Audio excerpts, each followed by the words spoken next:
Morning, everyone. Just want to test your speakers.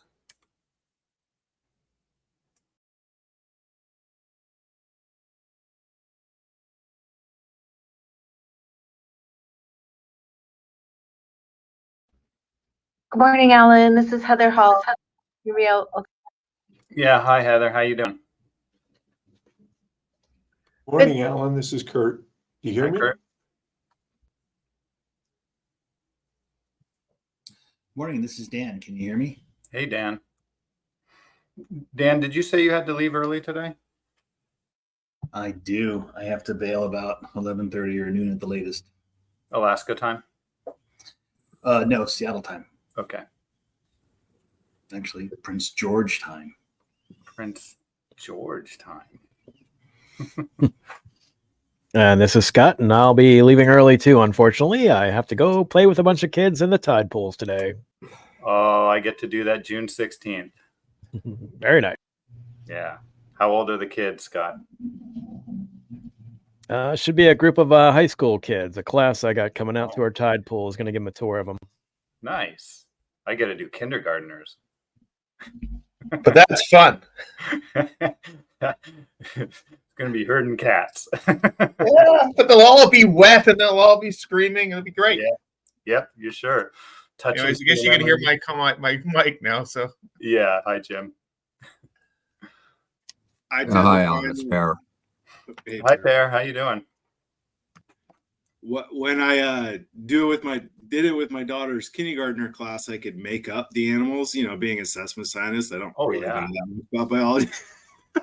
But then once they hit third grade, they're a little more suspicious since they have like these cards that tell them what they are when I make stuff up. So everything I tell them is going to be something magic.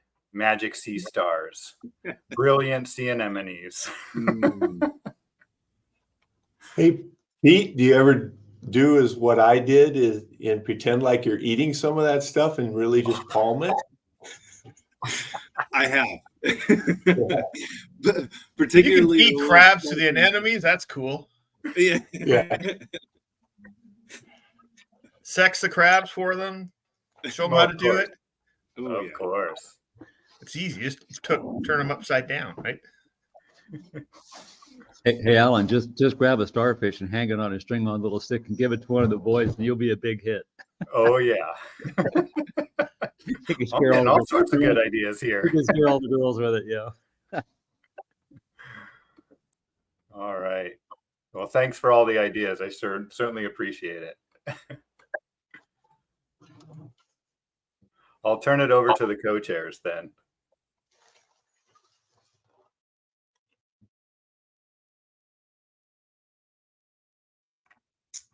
Adam, I think your sound's not coming through.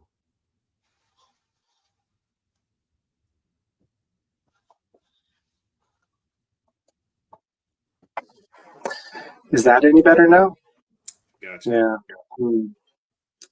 Okay. Sorry about that. I think we've pardon me, gone through everybody except for Anne Marie. But hopefully on a few more joining forces here as well. Yeah, hopefully everyone's mic's working. We can get right into it. A couple of things for today for folks that maybe weren't around for the report drafting session yesterday is we got through a good chunk of the report, but not all of it, not all of the material that we covered yesterday during the actual session. So there is some additional report writing that we need to cover still this morning.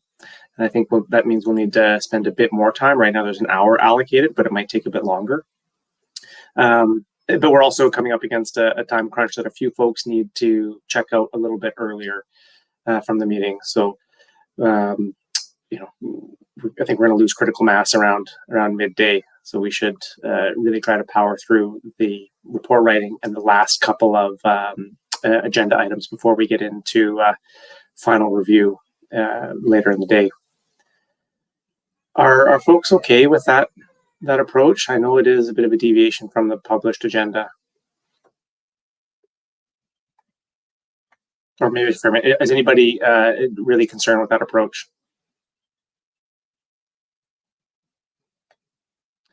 Okay, not hearing anything. I think we go forward that way. One thing that I forgot to check, I apologize, Alan, was if the current draft version of the report is distributed to everybody, or is it something that we bring up on the shared screen? I will bring it up on the shared screen, but I've emailed it to all the people that were present at the meeting yesterday. Excellent, thank you. All right, I'll start sharing that now, if that's all right.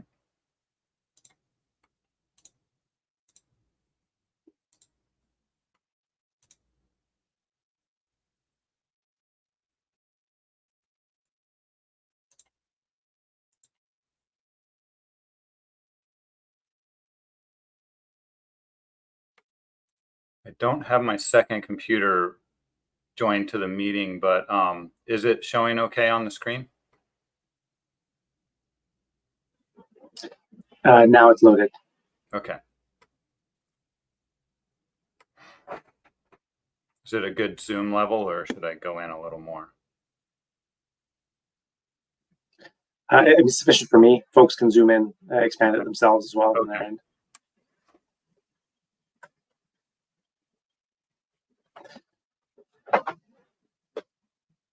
Okay, so for the report writing, I'm wondering, given we still have a bit of drafting to do, perhaps we could jump right into the additional drafting pieces and review some of the changes from yesterday rather than the overarching review. And we could do the overarching review later, just in the interest of time. I don't think there's a whole bunch of really substantive changes. Are folks comfortable with that? Is anyone really dying to see all of the preceding paragraphs, knowing you'll have a chance to look at it this afternoon?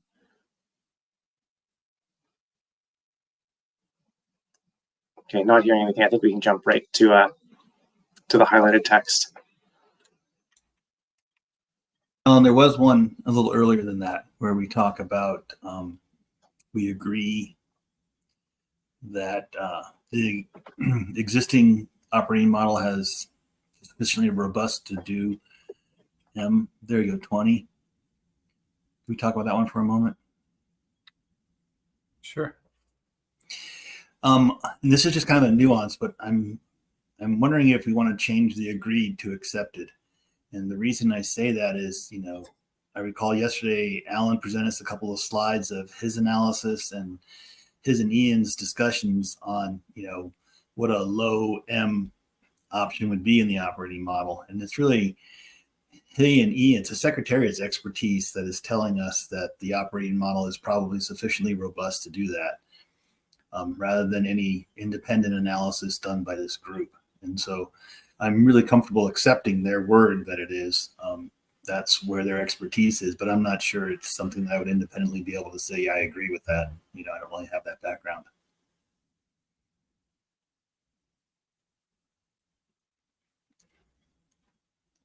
Sounds good to me, Dan.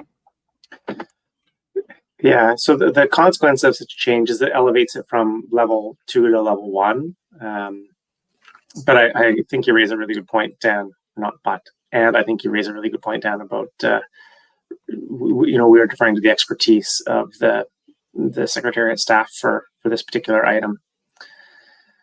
Are there any thoughts from others, Chris?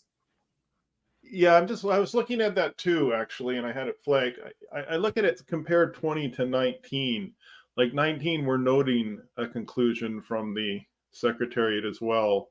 And then it's the same. In both cases, we're accepting what they've said. I think we need to be consistent through the document. Consistency, yeah. I think if we're noting it, I don't see what the issue is with noted it. I had flagged agreed. Noting it means, if we look at how it's worded before, that's how we noted you made that conclusion. So I'd be more comfortable with noted because that's what we've used in the past and that's what we used above. But I'm willing to hear what others have to say. Just one thought responding to Chris is that in 19, we saw the results. And those are conclusions that I could draw from the results that were presented. Yeah. But really 20 is an interpretation of some of the inside parameters of the operating model that is not something that I would normally interpret.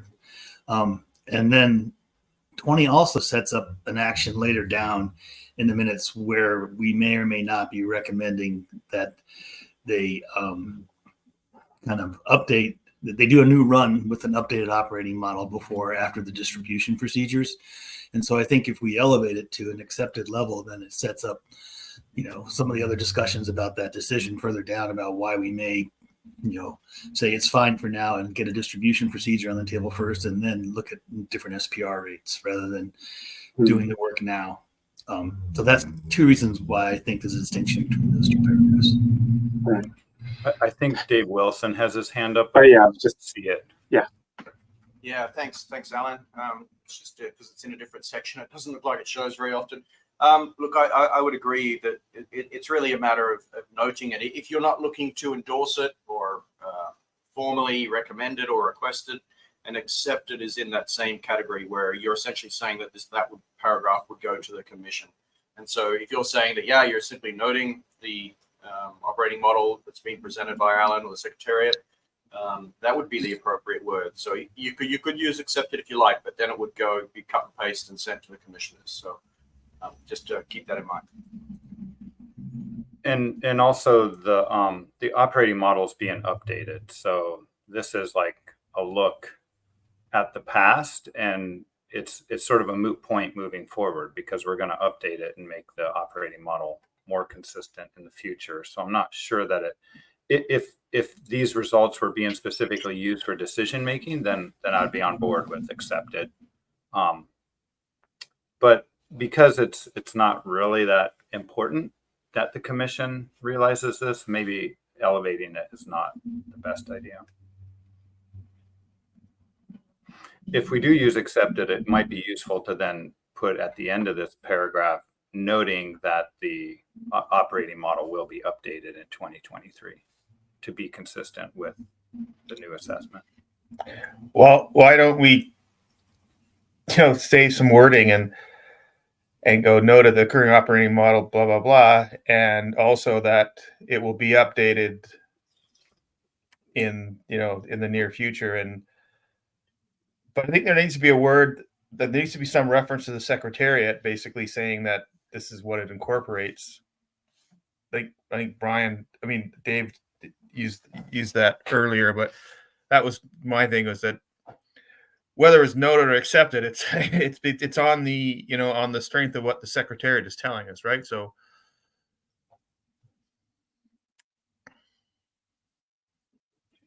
okay, so there's a couple of points in the conversation that I think folks are trying to address. One is making sure we're setting up subsequent actions appropriately. The other is deciding whether or not it's valuable, important to elevate this to the commissioners. What we've heard from Dr. Wilson and from Alan is that this is interim work that is going to be updated further. Like it's already going to be a bit stale. So for those reasons, it's perhaps acknowledged or noted, or even agreed. But what does that mean then? I'm thinking aloud here now. What does that mean then for setting up the subsequent paragraphs that you'd flagged, Dan? Are you concerned that the subsequent paragraphs, subsequent recommendations won't be set up appropriately, or they're going to be missing some context? Appreciate the question, and I'm not going to follow my sword on this, but I have heard a lot from stakeholders that say we need to really reevaluate F43 before we can trust it, given the new factors of M. And that was kind of a theme that was present at the annual meeting, and kind of one of the reasons why the commission did something different. And I have heard from at least one commissioner about, is the MSAB going to investigate new SPR numbers given the new mortality? And it really just becomes a question of, the answer is yes, but what's the timing on that, right? And to me, either you accept the fact that the commission says the existing operating model is probably robust enough that you could, either delay that reevaluation of SPR numbers, or at least wait until we have a distribution procedure specifically to plug in.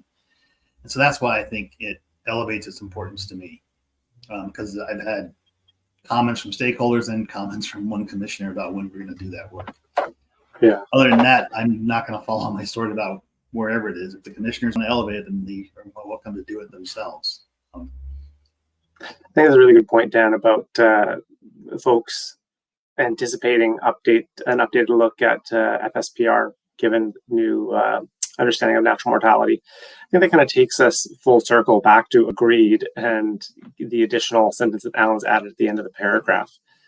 Would that be sufficient? Saying we agree that it's sufficient now, but the operating model is going to be updated in the coming year. I think the question is, when are we going to evaluate the SPR value of F43 and whether that's appropriate again, right? I mean, that really is the meat of the matter. And are we going to do it before the distribution procedure is decided, or are we going to do it, starting now because it's an area of interest that people have flagged since the annual meeting? And I'm inclined to say let's wait for a distribution procedure before we go through all that work. But how do we set that up in our minutes? And I've spoken enough. I'll go along with whatever Dave or someone recommends. Those are my thoughts.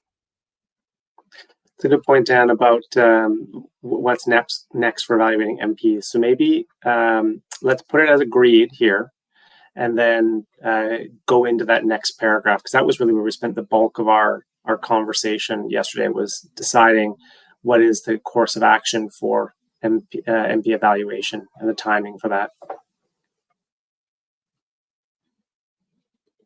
I'm not sure what that paragraph number is, Alan. Perhaps we could jump to that after. Right. So the changing this back to agreed? I think so. Back to agreed, and let's go to the paragraph about how or what MPs are we evaluating and when. Okay. Tom, I see your hands up. Similar line of questioning.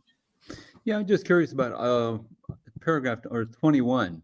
I don't quite understand what we're asking for. Are we kind of elevating the PDO stuff now to a new measurable objective, and somehow we're going to develop performance metrics? Or it was an interesting observation of kind of trends, but what are we expecting out of this to say we want to synthesize and present more information? What are we asking for?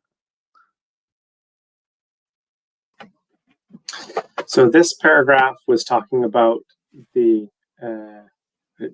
other ways to communicate the information to folks. It's really core function of the MSAB, but something I admit we've struggled with, trying to find clear ways to translate all of these values into something that's meaningful to stakeholders. I think the edits that are in paragraph 20, initially we had talked about the MSAB and Secretariat working together. I see now that it's proposed to be a bit more general. That's the tasking, is we need some outreach materials to help folks understand the consequence of PDO.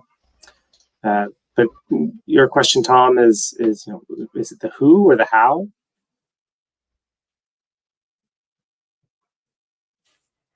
Well, I just puzzled. It almost sounds like are we elevating that to a kind of a new objective, that we want somehow to put performance metrics on it to define how PDO is going to affect harvest levels and how much? Because how could we possibly do that?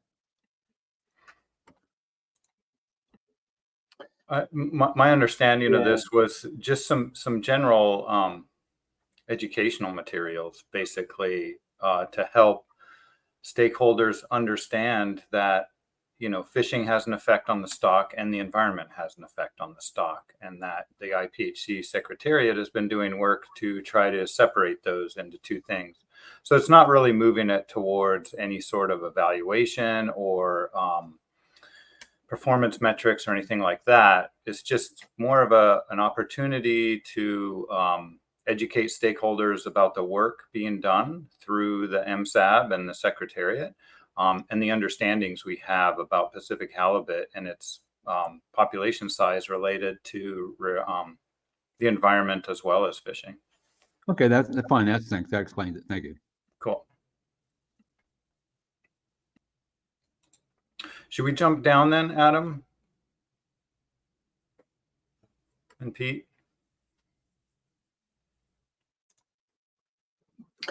Yeah, so the context for this piece, now it relates to paragraph 21, I think it was we didn't really come to ground yesterday at the end of the meeting itself about next steps for evaluating MPs. And I think Dan put it pretty well in saying we've got two paths we can take. One is further simulation evaluation of MPs is on pause until distribution is clarified from the commissioners. I think Pete said it well. I don't want to do work twice. So if a distribution agreement comes forward and it suddenly changes everything, that's what we want to be evaluating. So option one is let's wait for distribution and then evaluate MPs. Option two is continue to evaluate some specific multi-year MPs with the integrated distribution options that were used in 2022. If that option were to be taken, there's a whole bunch of specific MPs, a whole bunch of technical details that could be provided to guide the Secretariat's work.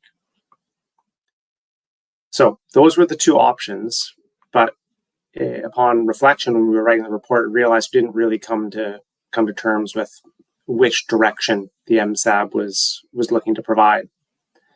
Did I get that right, Pete? Do you think that's a fair summary?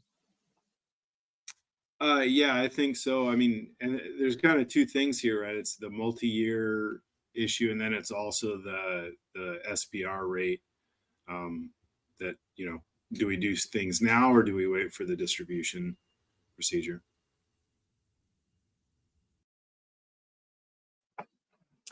And where this is, so that's the first question: is what are folks' thoughts on this? I think even if we were to take the first option, which is pause MP evaluation until distribution procedure is identified, this work is still valuable. The information that's in the report here is still valuable, and we could put it aside in some appendix or annex, or even just keep it on another piece of paper, so that there's some. We're not working from blank page when it does come time to evaluate the multi-year MPs. But yeah, what are folks' thoughts on this? I see Dan, Forrest. Let me just ask a question and then let other folks weigh in with their thoughts. But my question's about the timeline. So if we do take, the path that says, let's wait until there's a distribution agreement before we evaluate continue evaluation of multi-year assessments and SPR numbers.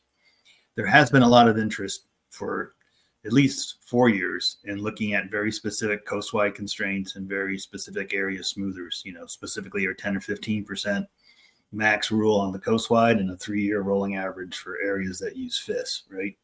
So what would the timeline look like if we say, wait for a distribution? When would the MSAB or the commissioners be able to integrate those specific elements in the next round of evaluation if we're not going to meet in October? So walk me through how those considerations could be integrated if we don't mention them in our minutes at this meeting. Do you mind if I take that, Adam? Yeah, sure. So the process that I see, and this is dependent on when an agreement is made, but let's say an agreement's made next month. And if agreement is made very soon, the Secretariat would be interested in doing some analysis on its own, just to test the management procedure or the distribution procedure as they see it. But there wouldn't be a whole lot of testing before we actually have those conversations with the commission and get more direction from the commission on what they're interested in seeing. So without an October meeting, the process that I see it, with a distribution procedure being agreed upon before, say, the interim meeting this year, is the commission would provide some direction at their annual meeting. The MSAB would meet in the spring and provide some details of what they want evaluated, and then we would go through 2024 with that evaluation presented at the 101st annual meeting in 2025. if we were to have an MSAB meeting in October, I don't think the process would change a whole lot, because there's nothing going to be done between October and November in terms of simulation of management procedures or anything like that.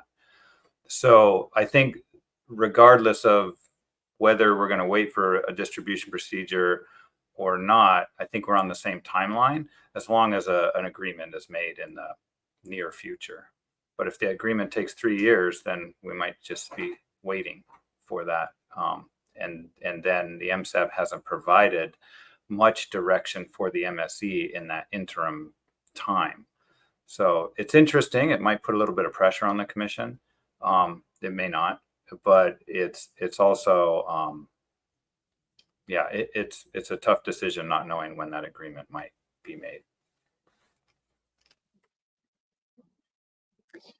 Dan, did you have a, thanks Alan for that. Dan, did you have a follow-up, any points of clarification? No, I just appreciate Alan laying that out. So it sounds like 2025 is the first year that we'd have an MSE tested co-SWI constraint available for the decision process, unless the powers that be that are negotiating the agreement incorporate that into the agreement from the start, right? Incorporate it? How so? Like that would be a part of the agreement that it needs to be evaluated first, you mean? I don't know, but let's just stick with the fact. Yeah, okay, just with the timing that's actually available. Okay, let's go to Forrest and then Tom, and then I do want to circle back to this actual question at hand about how are we endorsing a set of MPs going forward. Thanks, Adam. Can I get one radio check this morning? Yeah, you're coming through a little bit quiet for us, but we can hear you. Okay, I'll just speak up and be close to the mic here. So I support the way it's laid out in 29. I think it notes our thinking. You know, there's a list of things that if someone briefly goes through this, they'll see that it's on our mind. And so I had the thought before you brought it up, Alan, so I'm really glad that you put it out that way, that, you know, where there's no guarantee that this is, that there will be an agreement and it could get, you know, kicked down the road a while. And to that, on that line of thinking, what I didn't understand yesterday, and I don't want to stop this process here, but I'm not sure, maybe someone can explain later on in the meeting why it makes more sense to figure out an overall general MP before we start looking at constraints and SPR numbers, because in my mind, that could be backwards if you've, you know, depending on where the commission falls or the MSAB falls on the amount of yield that we expect, that we're comfortable with, and whether there's these smoothers and constraints and stuff like that. You know, to me, that influences the choices that are made, you know, on an overall MP. And so anyway, I can set that aside. We can talk about it later, but I do like the way 29 is laid out here, just because it notes or it actually shows that we have enough interest to request that these things be looked at, so that, you know, there's an emphasis on it. So anyway, that's my thought. Thanks, Forrest. Tom? Yeah, you know, I'm kind of concerned about this thing. We're gonna hold up MPs because we don't know what distribution. I don't think distribution's in our wheelhouse, frankly. I think that's up to the commission to do.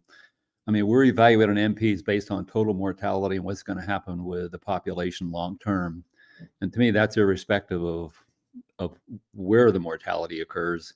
Our objective is total mortality and how that affects the overall population, not who gets to take the mortality.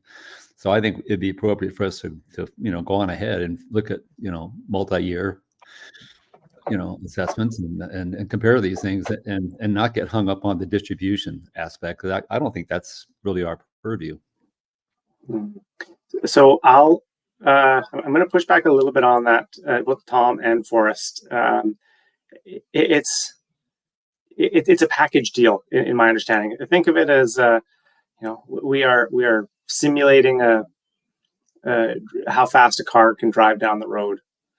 We've done a bunch of work to put the chassis together, put the engine in, but if we don't have wheels, if we don't have distribution, we're not going to get a really accurate image of how that car is driving. And Alan's done some magic to figure out other ways that we could integrate distribution, a few different wheel types, say, so we can roughly understand if the car is going to drive or not, but it's still not going to be a very precise representation of the management procedure. And so the question is, do we still continue to evaluate this management procedure, this car, with a few different wheel types, or do we wait to actually get the wheels? I don't know if that analogy was very helpful or not. Maybe Alan, do you want to correct anything I misspoke? I may have misspoken about there. No, you make a really good point, Adam, in that when you distribute the TCY, you distribute it to different sources of mortality, and the way that the mortality is removed from the population can affect the coast-wide results as well. So we can think about extremes, all of the mortality coming from area 2 or all of the mortality coming from area 4. The appropriate MP for either of those would probably be very different SPR or constraint or something like that. But if we, and so we tried to integrate over this reasonable range of distribution procedures, and I'm not sure that those 5 that were defined 2 or 3 years ago is a reasonable range anymore, given the progress that has been made. So if we were to investigate some of these concepts in a more general sense and integrate over these distribution procedures, as Pete noted, I think it was Pete noted, we would do it again once a distribution agreement is made. So for me, what's up in the air is, when would a distribution procedure be agreed upon, and when would we be able to start this work if the MSAB is suggesting we wait until the distribution procedure is there is an agreement. We have in the past investigated coast-wide concepts and not ignored distribution, but made assumptions about distribution. But just as with the operating model now, or the assessment model changed its outlook on M, or its treatment of M, now there's concerns that the operating model isn't have that correct outlook, and SPR 43% is being questioned. And I think this exact same thing would happen if we simulated now and did some investigations of constraints and other things with a general just distribution procedure, or an integrating over distribution procedures, that once an agreement is made, then they would question, oh, does that hold with this new distribution procedure? So we would do it all again. But I like doing this stuff, so I'm not opposed to either. Well, I just as a follow up, I'll stop talking. But Alan, I kind of disagree with the metaphor of the car. I think it's the wrong kind of metaphor. But I just think that the MSAB was more functional, and we were actually getting a lot accomplished until we got to the issue of distribution, and we've been kind of hung up ever since. And now we're kind of in an argument of who gets how much. And I think we've kind of gone left down the wrong alleyway here. And when we start saying, well, we're not going to develop on MPs or work on specific management procedures until we get distribution figured out, I also don't think that's productive. And anyway, I just think we're kind of stalled. I think we're going to be stalled if we keep arguing about who gets how much. So anyway, I appreciate it, but that's all I have to say. Thanks. Yeah, I'm just going to jump in real quick. Thanks, Tom. I mean, I think an important distinction here is that we as the MSAB aren't making any decisions on distribution. This is something that would come from the commissioners and their agreement. And, the analogy is what I kind of liked it, but the important thing to keep in mind here is how the MSC simulation works in the closed loop format is that the distribution affects the coast-wide results. So we don't get coast-wide results that are pertinent to anything we're doing unless we have a distribution that's coming from the commissioners going forward. And that's true for the SPR. That's true for any results for the multi-year. So Kurt, looks like you have your hand up. And then Forrest. Yeah, thanks. Pete, first thing you just said exactly one of the points I wanted to make. And then second, it appears we already have some direction from the commission, and I'd look in our own report from this meeting, report 07 on page 2, where it goes back to direction, apparent direction anyway, from the commission as written in the annual meeting report. Paragraph 87, the commission agreed that following agreement about a distribution procedure, the IPHC Secretariat and MSAB should reassess multi-year stock assessment management procedures as well as coastwide elements of management procedures such as the SPR value. I mean, to me, it seems pretty clear that that's the sequence is laid out for us by the commission. In addition to what you just said about getting ahead of ourselves by virtue of how the MSE even works in the closed loop simulations.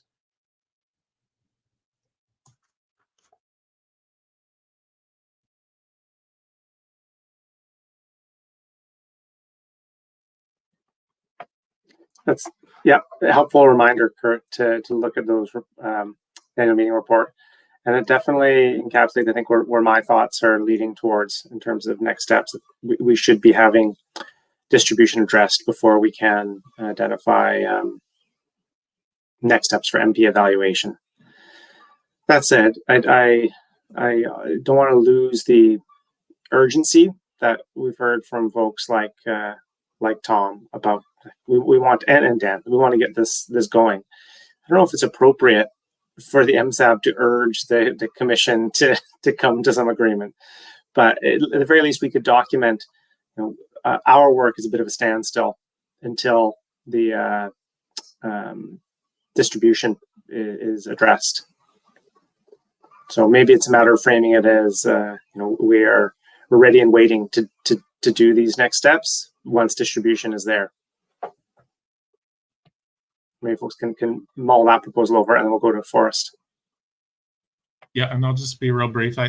Two separate things. One is I still think the way that it's written in 29, flags that these are things that we're hoping to look for in the future. So if it just came down to which paragraph you use to describe it, that my vote would be for 29.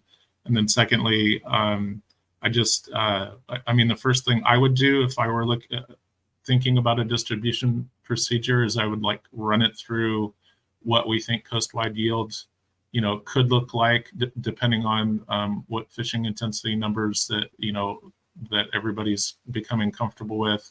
And I also, a distribution procedure considers constraints at a regulatory area or regional area, level. And I'm just not sure you can just do a distributions procedure without considering these other elements. But I totally get what Alan and everybody's saying that, once the distribution procedure is finalized, then we're going to run it again and we're going to look at it again. But it almost seems iterative, where you kind of have to have some sense of some of these elements to make informed decisions on distribution. But anyway, I'm going to drop that side of it and just go back to say that I like the fact that we've listed things in here that are important to us and leave it at that. Thanks.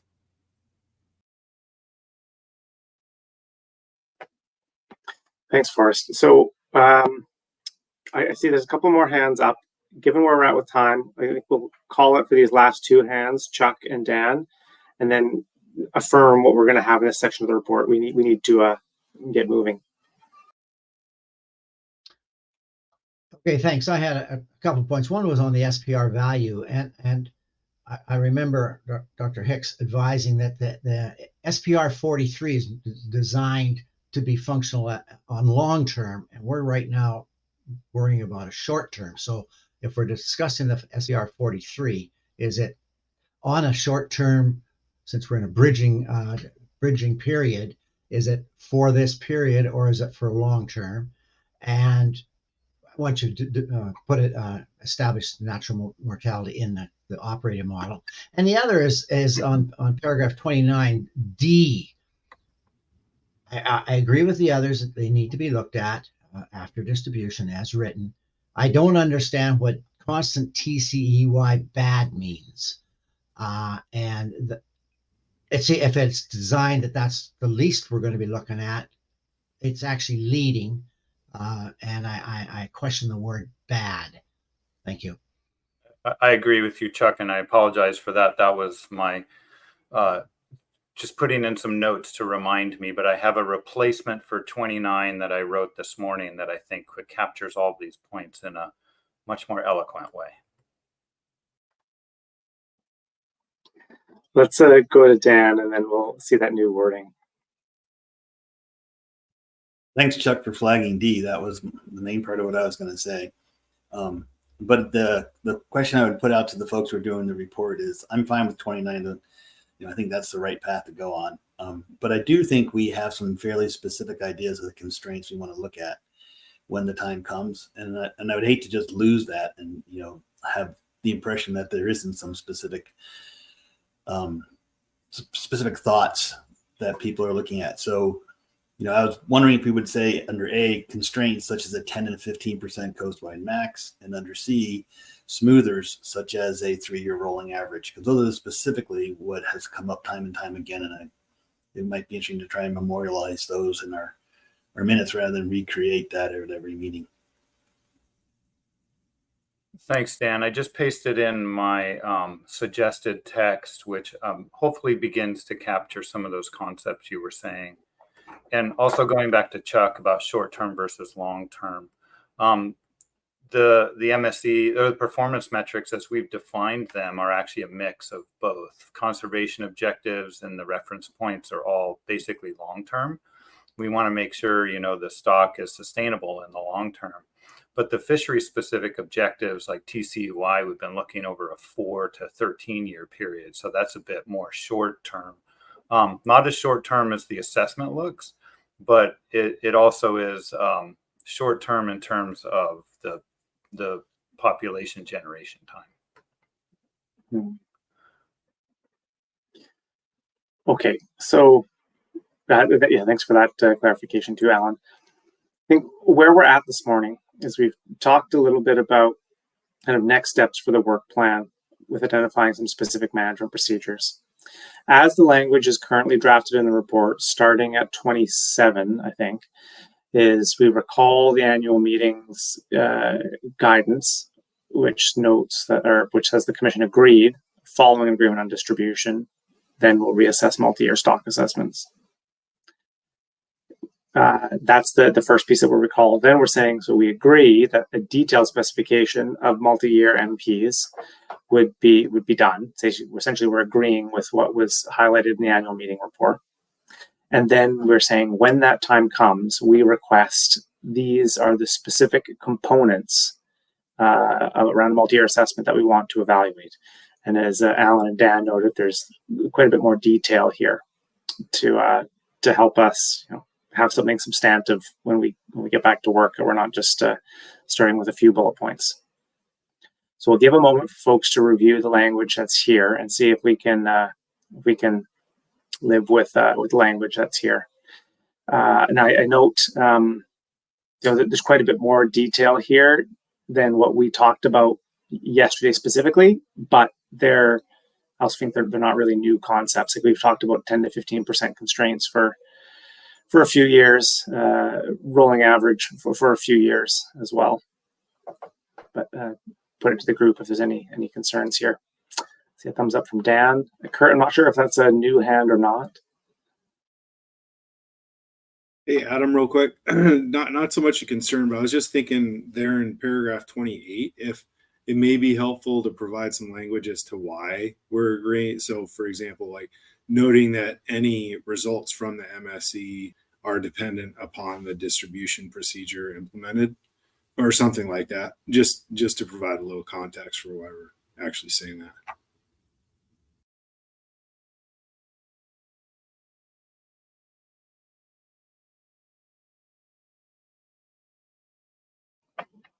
Yeah, good point. We'll let Alan get that down. And then I see Chris's hand is up.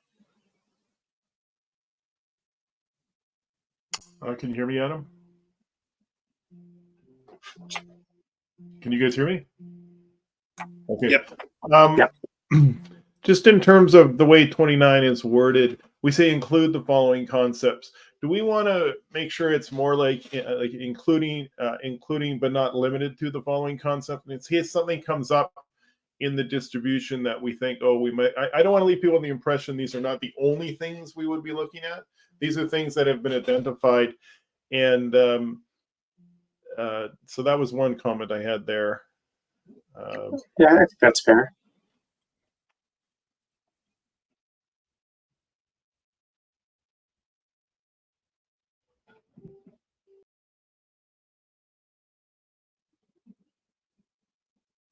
Sorry, Kurt. I wasn't sure if I jumped you past you in the queue. Did you have anything you wanted to raise? No, I didn't, Adam. That's my hand up is left over. Thanks. Okay. Okay, so final call on this proposed language for paragraph 28, 29, 30. I think 30 might be, sorry, 30 is replaced. Yeah.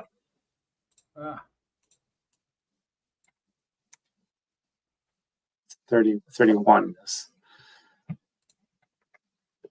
Now 30.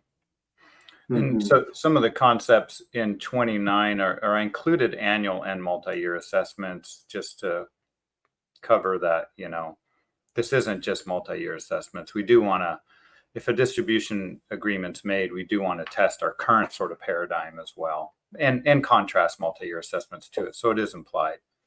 And then those 4 points that were in what was previously 29, I tried to capture in each of these, such as the constant TCY, that, the annual changes in the TCY would like to be evaluated. Some constraint ideas or similar, smoothing element on distribution, and then various SPR values and trigger reference points. Right. And for reference, these are roughly the range of parameters that we had considered in previous rounds of MP evaluation. So there's nothing particularly novel there. Alan, would you mind scrolling down to paragraphs 30 to 32, just because they include a few other considerations that we had talked about. Mm-hmm. And I'd like folks to consider these paragraphs as a package for the report. So paragraph 30 is talking about the issue that I think Scott had raised yesterday, that there are some logistical impediments if we suddenly feel an urge to do an assessment in a non-assessment year, and there's just some realities of that not being possible. We talked about changes in WPUE, and we talked about constant TCEY across years, and how we what the consequences of that might be to a specific sector. I think 31 should come before 30. It would flow a little better, but yeah, I think that's fair. Robert, I see your hand is up.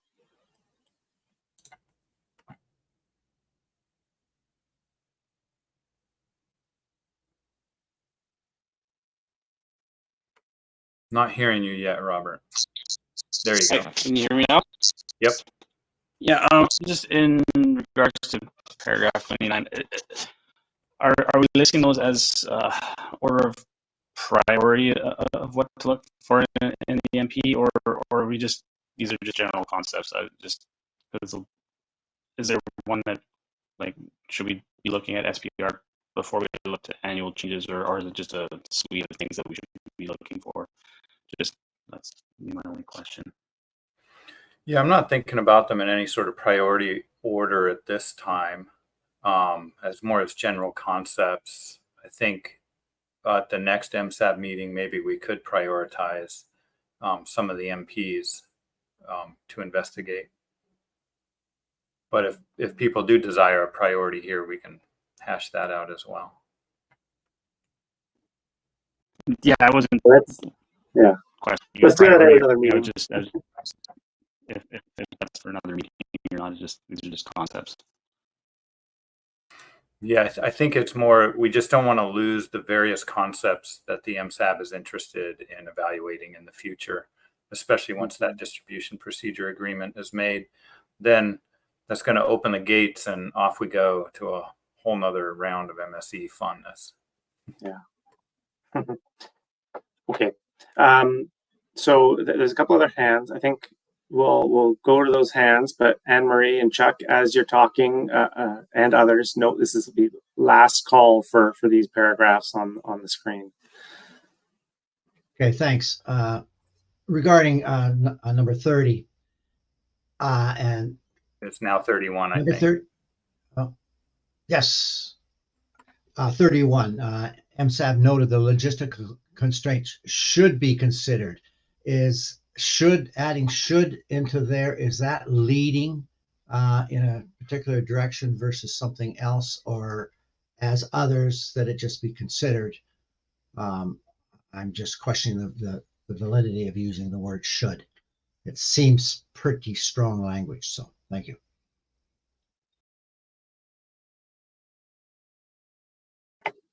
Do you have an alternative suggestion, Chuck? I mean, I think the idea was, you know, if suddenly we're in a non-assessment year and then there's a desire to do an assessment, there just isn't time. There isn't the time available to do it. So if we are going to go down that path of multi-year assessments, we should consider what these logistical constraints are. Yeah, I can understand that. And constraints can be looked at as part of the package and our usable management procedure, I guess. No, sorry, interrupt, Chuck. I think I see the confusion. When the word constraints is used there, it's not a 10 to 15% constraint like we've talked about in MP. It's right. You know, Ian can't do a stock assessment in 3 weeks. Well, no, if should is the appropriate language, fine. I'm fine with it. I just questioned it. That's all. Thanks. Okay. While I totally believe that Ian could do an assessment in 3 weeks, I have faith that he could. I'm wondering if is logistical like the word we want to use there, or is it noted that timing constraint or something more to the point of like we're concerned about how fast or how short of a time frame it is. I think it's a little bit more than time, because if all of a sudden assessment was to ramp up, and even in August, it would require maybe a little bit of coordination between the different branches here in the Secretariat and getting data ready in time. You know, we have a lot of deadlines that, you know, I think in the end of September, Ian is just basically walking around to everybody's office saying, when are you going to get this to me? When are you going to get this to me? So it is a timing overall, but I think it might be a little bit more than that. Even, you know, during the year, making sure enough ODLIS are read at the appropriate times, hiring interns to help with this and that and things like that. So yeah, it makes sense. Okay. But what I'm worried about is constraints confusing with what we talked about constraints earlier, or is there an alternative word maybe we can use so that people aren't confused with using constraints on the TCY? I thought your word considerations was a good way. Yeah, but then logistical considerations should be considered. That was a little weird. that That's okay. I don't think it's worth getting ourselves tied up about in terms of legibility. I'd rather not confuse it with constraints. Okay. Anne-Marie, your hand was up as well. Wade? Yes, I was going to wade in on this one as well, and maybe suggest that we put in some, like, for example, like time, staff availability, because until you said what Scott referred to yesterday, I had no idea what this paragraph was saying. Right. So noted logistical considerations. Yeah.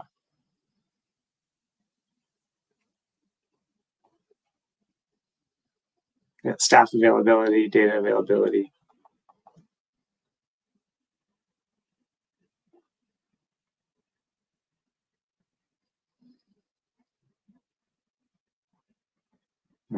Okay. All right. So I think the language as we see on the screen is what I'd like us to endorse. And can anybody not live with this language? And while you mull it over, Sarah, last comment to you then. Yeah, I can live with this language. I was just going to say, if people are challenged by it, maybe instead of like us saying that it should be considered, we just note that there will be logistical considerations instead.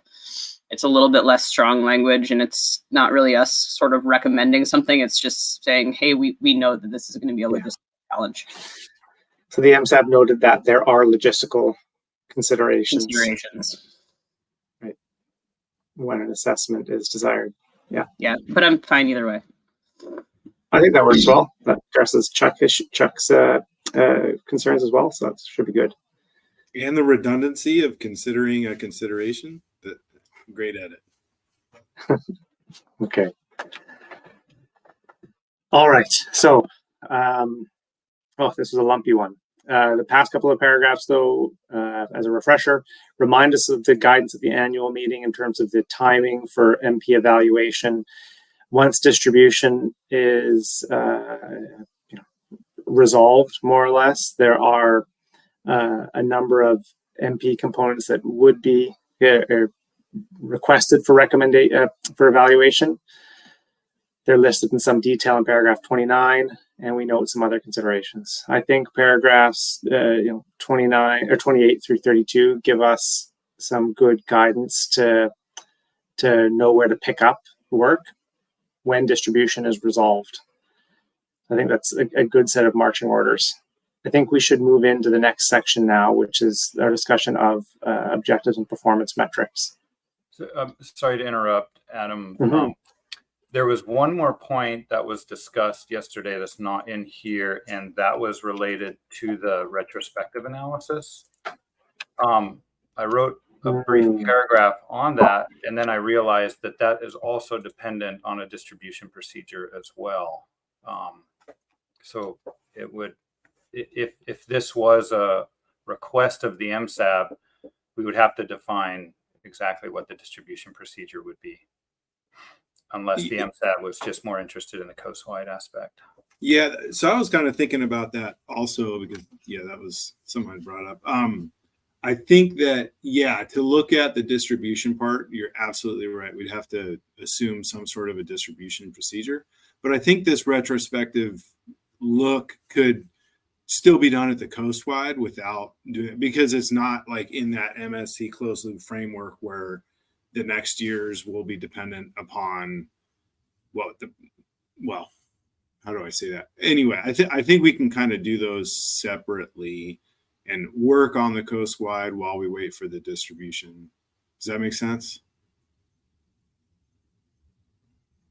Yeah, for sure. And would it be then reasonable to just delete this end part and or maybe put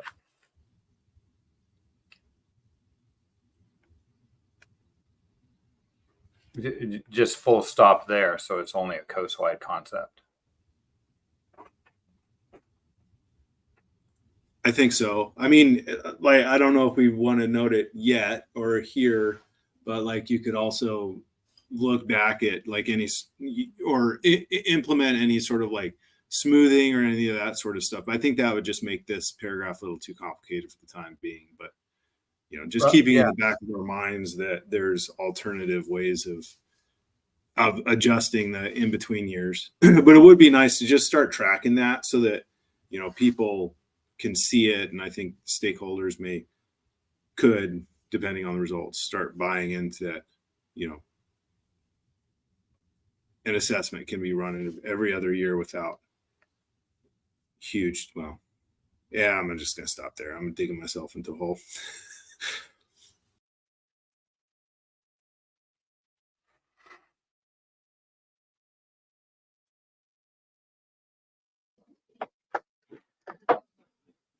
Okay, so are folks still following along, comfortable with this proposed addition? I think the one point is noting that this At one point is noting this is subsequent to paragraphs 28, 29. This is still after distribution is resolved, or is this work that could start? Yeah, the way I've worded it here is that we can just do it looking at only the coast-wide TCY, and that's why I added the little bit at the end. Yeah. So it's actually just done in each individual year. So it would be looking at, okay, the assessment said the reference TCY is this, the decision the commission made was this. If we determined a reference empirical TCY, coast-wide TCY, it would have been this. So it's a pretty simple comparison, but I think it would garner a lot of insight into how this empirical rule works compared to the assessment, and give people some comfort potentially of that this is a decent approach. And with an agreement, I could then take it even further and look at how the empirical distribution would work as well, given this. But right, yeah, I think that how you have that worded here works pretty well. I was going to throw this out there too. Like, I was thinking earlier this morning that the space-time model is in itself a smoother as well, depending on that time component that you would put in there. So out future iterations, when we're starting to think about smoothers or averages or whatever, that's one that you can almost tune that to like what the change in the assessment is year to year. So Chris, I see your hand is up. Is it about this paragraph or the next section? It's about 33, just in that if we look at, a comment was made earlier that how the distribution done that can affect the coast-wide results. Is that still in play here? Like, I'm just wondering, should this become a shorter bullet under 29, or I think we do want to see this. I just want to make sure that we've got it in the right context, in the right place. I think the way that it's written, it would work if you only focused on the coast-wide TCY, because you would be looking at just individual years. What would have happened in 2008, for example, or 2014, and that you're not creating this closed loop feedback. You're not creating the feedback loop of, okay, you made that decision and then that feeds into the next year. No, we're just looking at the individual year. And so we don't need to really worry about distribution, because we're not worried about how that affects the population in the next year. But then how would you, okay, so it's always a bit odd doing these retrospective analyses. You have to be aware of that. Okay, so yeah, maybe that's just, I don't understand what they're done. So when you, for example, you picked 2008. So then when you pick 2009, you look at 2009, how do you factor in what happened in 2008? Or is the analysis like this just saying, no, this just happened in this 1 year? Exactly the latter. It only happened in this 1 year. So when I do 2009, the 2008 decision was what it was. And so you're only looking at, this is what it would have looked like only in that one specific year.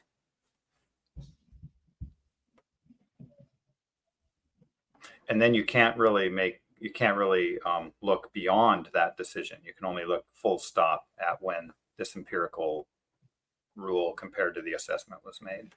Yeah, in 2009. Say, I think that's good to know, and I think we have to keep that in mind when we're interpreting the results. Yeah. Because I would have interpreted them differently. Yeah, we'll make it clear. We've had similar requests from the SRB, and Dr. Stewart and I have made it very clear exactly how this could be done without any sort of assumptions along the way. Okay, we're at 10. We still have to go through the next section, so I'd like us to move on to 5.2, knowing we can have a chance to return to these later in the day if we need. So on to the objective discussion. We start with recalling.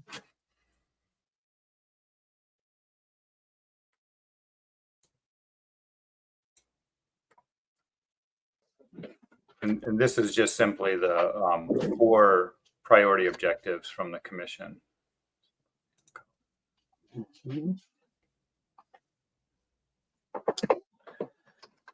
we note objective B. Yeah, and so what I've added is a few potential paragraphs from discussions that occurred yesterday. So we'll stop right there.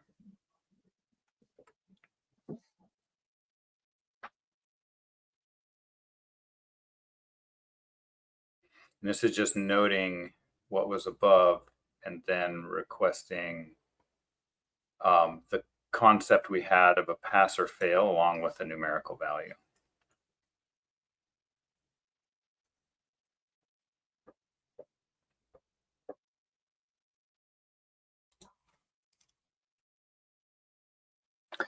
I'm not quite sure how to frame it yet, but I do think Pete's clarification for 2.2 about an any versus all value is helpful as to why we're reporting the value, because unlike objective 1.1, if you are further above that threshold in any probability, it is consequential.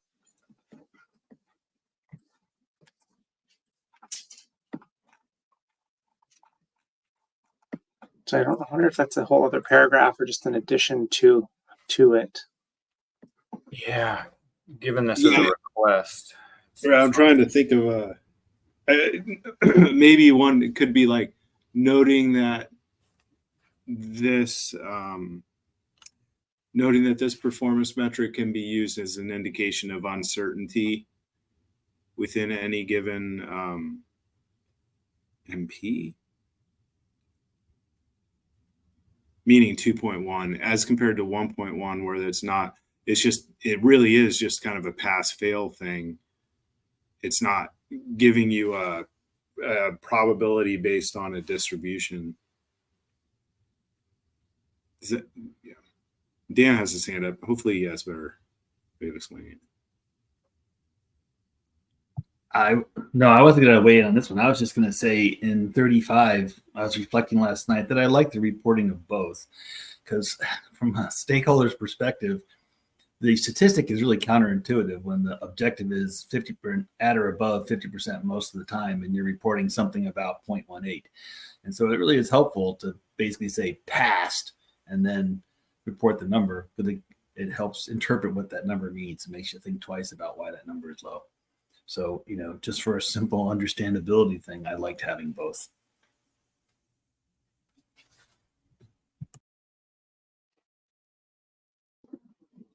Thanks, Dan. Yeah, Chris? Well, I just wanted to make the comment. I mean, both the objectives, what are listed A and B, they're both pass or fail. You either pass or you fail them. They're not intended. You're not supposed to look at the metric. We had this discussion yesterday, and I think it's just differently how people are interpreting how MSC works.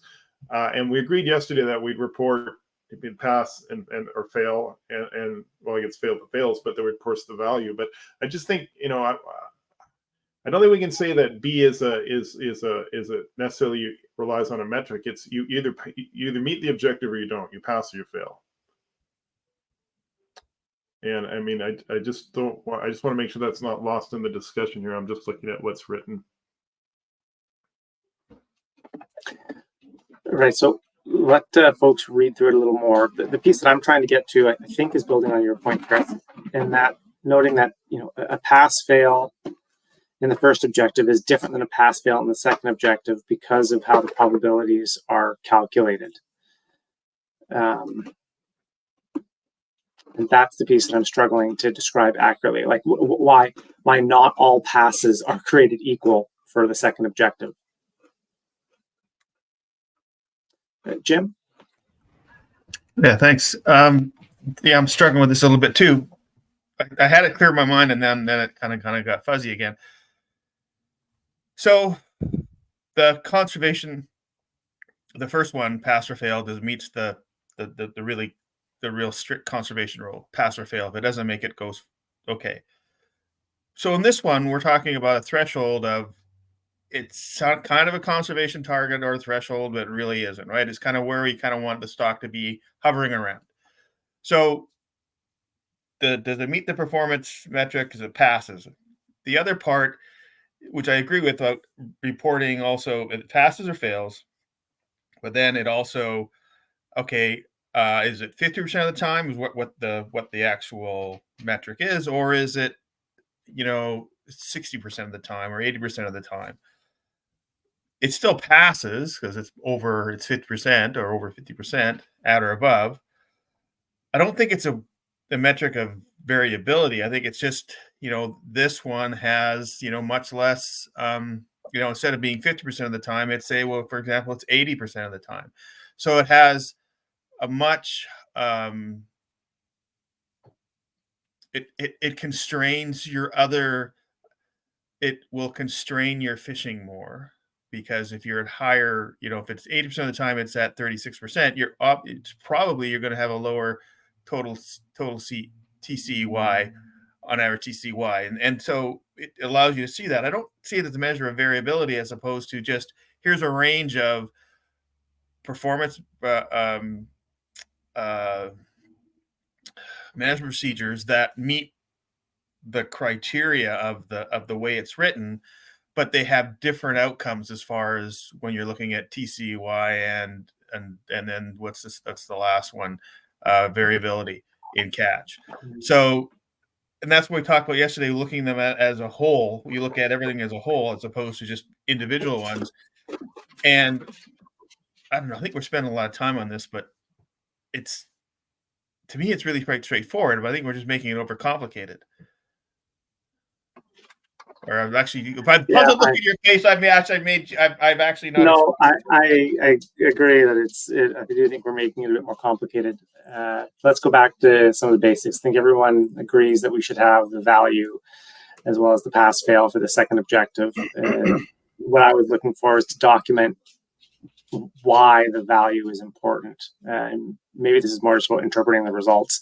I think the difference for me is the second objective is maintain the spawning stock biomass at or above reference point 50% or more of the time.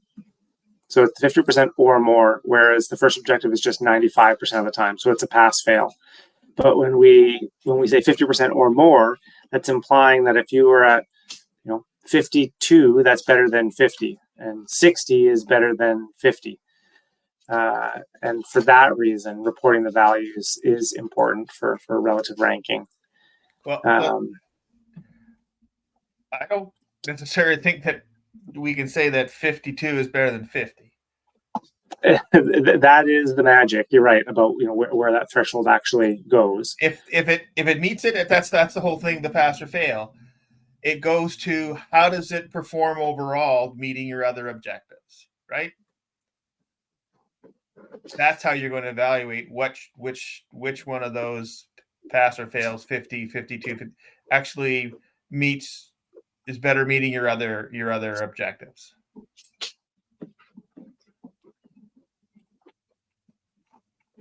Or else I'm looking at this completely wrong, which is possible, which is more than possible. I agree with Adam in what you said, Jim. I think we're overcomplicating this. I'll just kind of put out there that B is a measure of variability, whether you can visualize that or not. It's that's where the difference between A and B is. So while they're both pass fail, they are different statistics, and in B you get an extra indication and another statistic to be able to compare between MPs. So, I mean, that was the overall point. I think maybe if we reel this back and if we can all get agreement that having that number in there with the pass is okay, whether you use that number to interpret the variability in it or not, maybe besides the point, but that number is there because that's what it's indicating. I think that's a good approach, Pete. I don't think it's worth juice isn't worth the squeeze for this piece. I do think there may be a figure out there that you can show that shows like the distribution, and essentially what you're looking at is how much of that distribution is below a certain line. And if you show that figure, then you can see, oh, okay. And you compare between the different MPs and one is spread more than the other, how it's an indication of uncertainty, but that's kind of neither here nor there. but that that's something that you can just show in a illustration as compared to A, where it's just this like kind of binomial or, you know, 1 or 0 pass fail sort of a situation. It's much different. And Pete, that's a good point, because the relative spawning biomass across those PDO scenarios was very similar, but where it differed was the probability of being less than 36%. And so that uncertainty, that range of potential RSBs was very different between them, even though the median was the same. So it's adding another moment to the analysis, really, in statistical speak. Right. Yeah. And here we go down the rabbit hole, right? But I think just to try to interpret this for everyone is that when you're looking at an assessment model, one of the things that you evaluate is the variability in your model results. And you're often going to choose a model that has the least amount of variability in it. So that's why you would look at a statistic like this.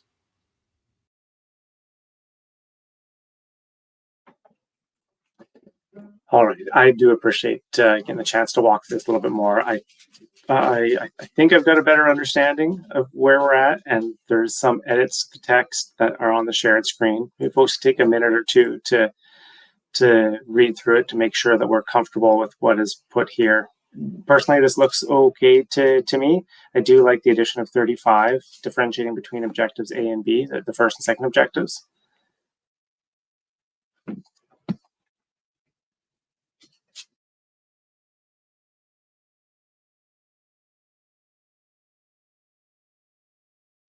I'm not sure I like the single direction stuff, but I wasn't sure how else to say that. Maybe I can just say, yeah, anyways, I'll let you read.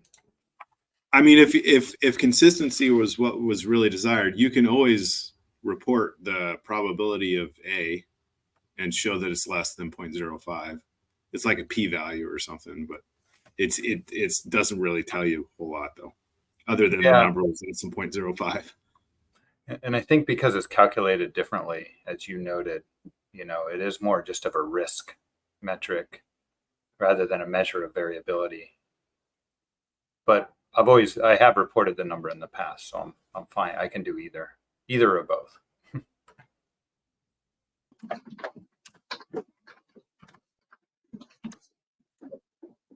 I can live with the language as it's currently described in paragraph 37. And we could always come back to it during the final review, but I think this captures at least the essence for it. Last call for folks for this item. Otherwise, let's move down to 38, 39, 40. I don't see any hands, so I think we'll scroll ahead. The next section is something we haven't covered yet. So this is the end of everything that we've covered. I don't know if we had any more discussion on objectives, but I didn't have anything else in my notes that suggested adding to the report. No, I just want to make sure folks had a chance to review 38 and 39 as well, because that's a slightly different different topic.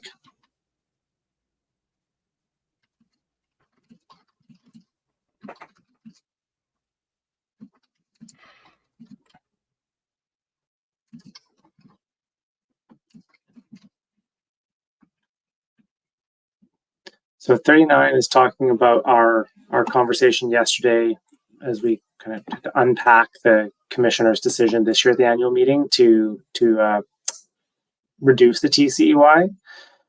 That's a pretty high level summary. I think it's fair. Paragraph 38 is talking about a request for new performance metrics. Now this is in the context of a multi-year assessment. It's put in this section because this is the objective performance metric section, although I think the comments happened more in the MP part of the report. I think this is just a function of, this is the headers that were stuck within the report. So while it seems a bit strange for me having this paragraph 38 put in this section of the report, that's that's how the flow of the information works.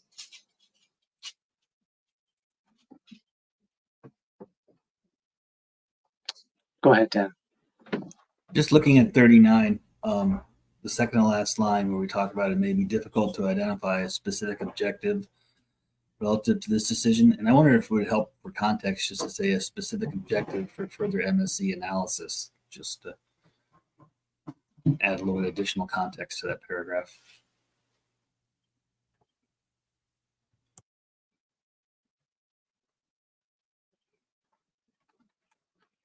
Sure. I just as a side question, Alan, like the way that you generate, I don't know, I'm not going to get the term right, but like generate like decision error or decision variability. Would this year kind of get incorporated in? I remember those plots you have of like, you know, where the recommended compared to the adopted. Would that get rolled in this year? Would get rolled into that and kind of adjust that level of variability that you're generating? That's really interesting question, Pete, because we simulated two different types of decision-making variability. Well, there were three. There was zero, none. The second type was the coast-wide TCY was always the same as the reference coast-wide, but distribution had variability on it. And then the third was there was error on the coast-wide, and then there was also error on the distribution, or not error, variability. And so, but what most results presented were there was no variability on the coast-wide TCY. And that was because in the previous 3 years, the commissioners had made that decision of the coast-wide reference, but then made a separate decision to adjust the distribution of it. So this decision this year, it's in the results from MSAB018, but it was not presented in the small set presented to the commissioners. That would not have been rolled in there.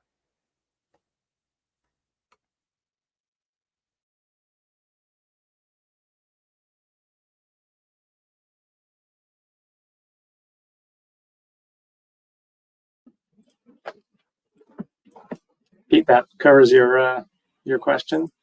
You can move on. Yeah, absolutely. Yep. Yeah. Okay.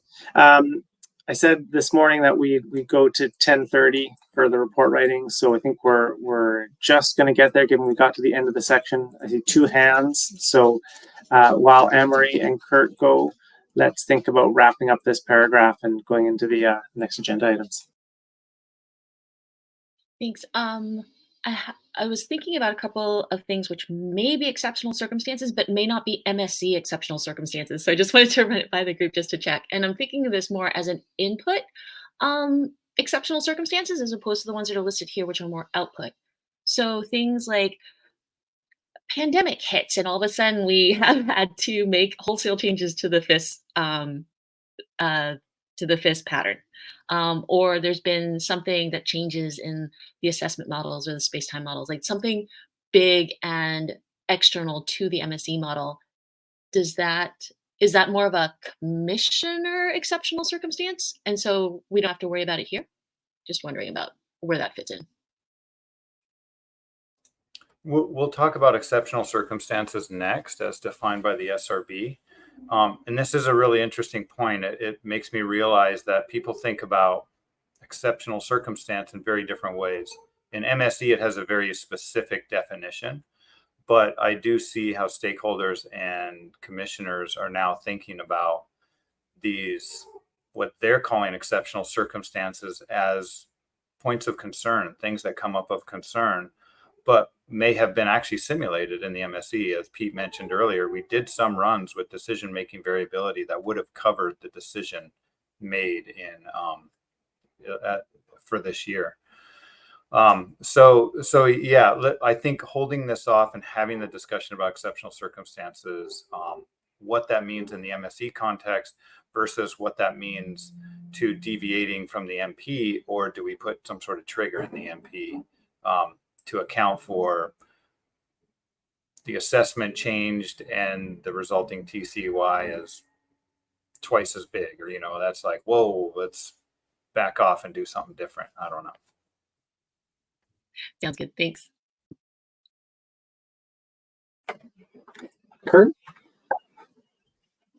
Yeah, thanks. I'm with respect to paragraph 39. Oh, first, let me just say thanks, Anne Marie, about your comment about exceptional circumstances, because it's on my mind too. But with respect to paragraph 39 in the second line, and I may be wrong, begins the TCEY, reduce the TCEY from the TCEY recommended by the interim management procedure. Is that truly a recommendation, or is it more of suggested by? From the reference TCEY. There we go. There we go. Thank you. Yeah, good catch, Kurt. Thanks for that. Okay, I think we put a pin in the report for now. We move into the exceptional circumstances conversation, and come back to the report writing afterwards. I think we've made good progress. We're 5 minutes ahead of schedule on our new schedule, so that's a good sign. The one item that I didn't check was where this might put us in terms of a adjusted health break. I think we had talked about taking one at 10:30 initially, but Alan, what does that do for exceptional circumstances presentation? I think if we took like a 10-minute break now, I think that would be probably the best way to move forward. Okay, that sounds good. So come back at 10:35 Pacific time. That works for folks. Prince George time. Okay. Thanks, everybody. We'll talk soon.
All right.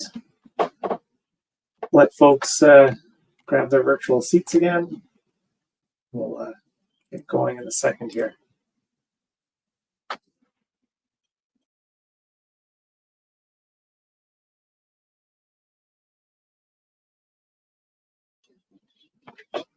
Is there anything you need for this part? I think you're just going through the deck now, right? Yeah, I think the secretary is going to bring up the presentation for document 07, and we'll start on slide 20. 20, perfect. Perfect. All right, I'll get started. There's only like 5 slides here, but there's a lot of words on the slides.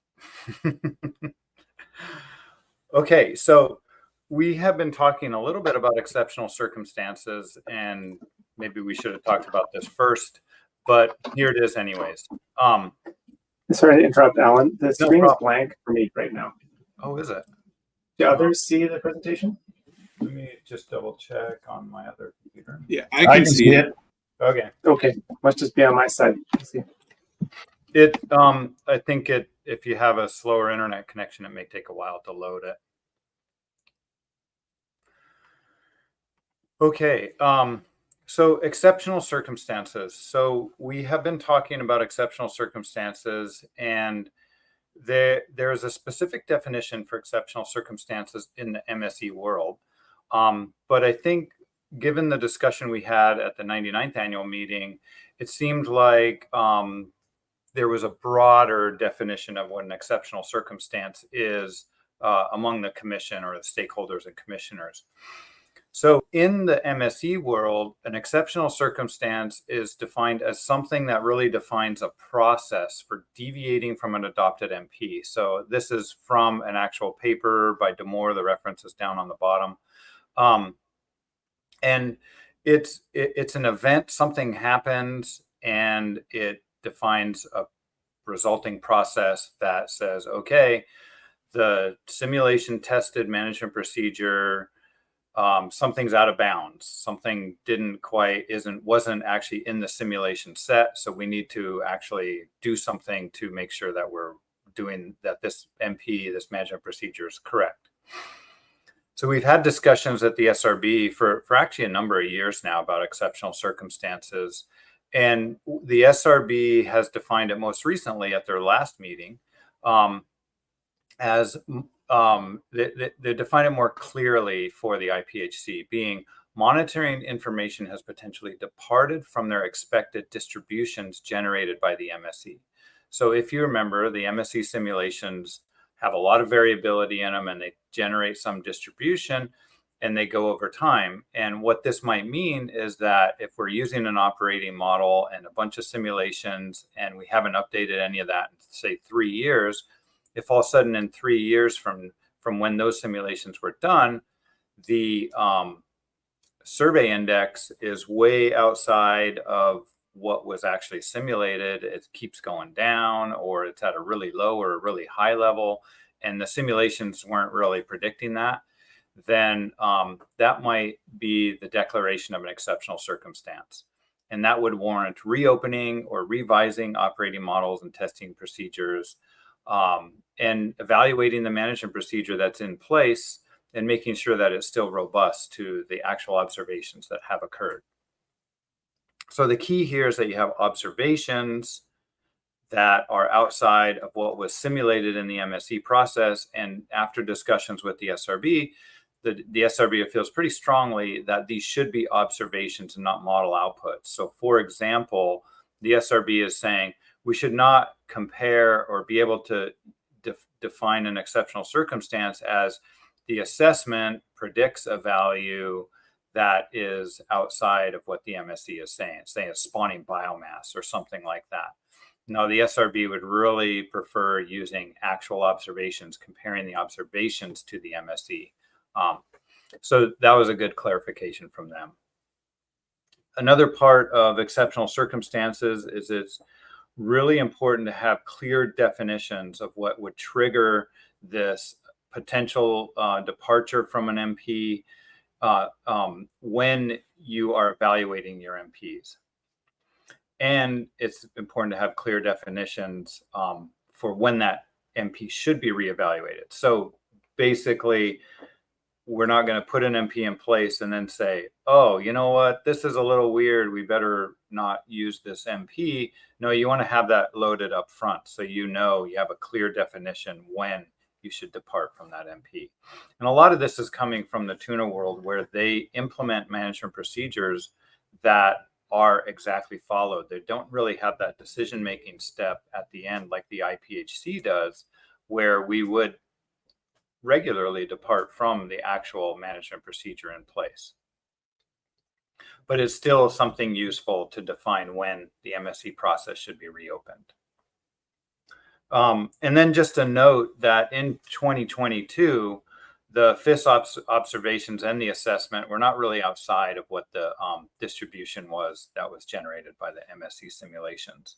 So in an MSC context, everything that happened in the within the assessment and the FIS distributions, none of that would have been an exceptional circumstance. Even with the changes in the stock assessment, that type of variability is included in the process. So one thing we would want to consider here at the MSAB and also with the SRB, and this is a slide that I'll also present to the SRB in a month, is that what are some potential exceptional circumstances? What are specific states that we can define that would then trigger, okay, the MSE isn't quite working as expected, the MP should be reevaluated or other MPs reevaluated, and we should open up this process again. One example is just looking at the coast-wide all sizes FIS WPUE or MPUE. And if that observation, that space-time model output, is outside of some percentiles that were simulated by the MSE, then they're not matching anymore. So you can say, okay, the MSE simulation says the index should actually be between 20 and 50, but the actual observed index was 15. It's like, whoa, we're way outside the bounds. Let's reopen this. And so this is that real specific definition. But if it was at the 10th percentile, then it would still be within the bounds and it wouldn't be an exceptional circumstance. Other potential possibilities is looking at this for each biological region, the WPUE in each biological region. And this is actually the distribution was used to condition the operating model. So this may be a really reasonable choice. So this is the percentage of the WPUE in each biological region. And then finally is looking at simulated proportions at age. And we'd have to do a little bit more work if we wanted to be that detailed in exactly how to make this a comparison over all ages or what that exact exceptional circumstance would be. But I think for most part, A and B are really easy to understand, and they're really relevant to the simulations. And then at the bottom, I note all sizes index here put in is just because to calculate O32, the operating model has made some assumptions how to split U32 and O32. Going to all sizes FIS observations just omits that assumption basically and makes it a little bit cleaner. So not only would we define how to define an exceptional circumstance being outside of some bounds, we would then define what would be done if an exceptional circumstance occurred. And this is also an important part. So things that we do is review and possibly recondition the operating model. We may examine objectives. We might identify additional MPs to evaluate in addition to the current MP. And then we would evaluate those MPs with that updated operating model. And here's another important part is if an exceptional circumstance is triggered in a non-assessment year, then we may also want to conduct an assessment as soon as possible, which we've already identified. There's these logistic constraints. So that's basically it on exceptional circumstances. There's two things to define. One is what the exceptional circumstance is, And the second thing is what is done in the case of an exceptional circumstance. And I'd just like to reiterate, this is different. This is a little bit different, or you can think about it differently in putting a trigger in a stock assessment. Say we have exceptional circumstances and the index falls out of this bound, well, we could define something like, if in a management procedure, if the survey declined by more than 20% in 1 year or increased by more than 20%, that there's a precautionary approach. There's a constraint put on the change in the TCY, or, you know, some other, it triggers some other action that's actually a part of the management procedure and doesn't require the whole MSE to be reopened, because we would actually evaluate that trigger. So hopefully that clears it up, and I can take any questions.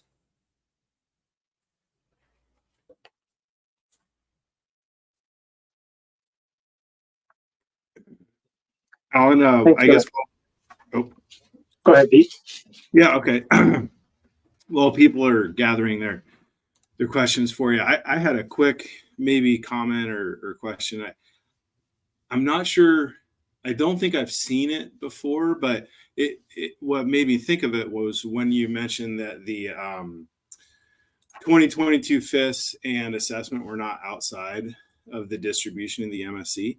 I wonder if like a figure showing the MSE generated FIS and the MSE generated stock assessment results compared to the actual stock assessment and actual FIS might help to kind of see like when that, you know, when would an exceptional circumstance be triggered. And maybe, you know, because I guess where my mind is that there's where it wouldn't be triggered is because there's a lot of sources of uncertainty that's included in the MSE OM that are then kind of, you know, spreading that distribution out pretty wide. And then, you know, and then just thinking about how appropriate that is compared to maybe just the assessment projections themselves of what the FIS would be. And then, you know, the resulting observation falling outside of some range. You kind of have like parallel things going, right? You have the MSE and then you have the assessment. And, you know, I guess exceptional circumstances could be defined slightly differently, or maybe substantially differently, depending on which one of those used. But anyway, it would just, you know, a figure like that, I think, would help.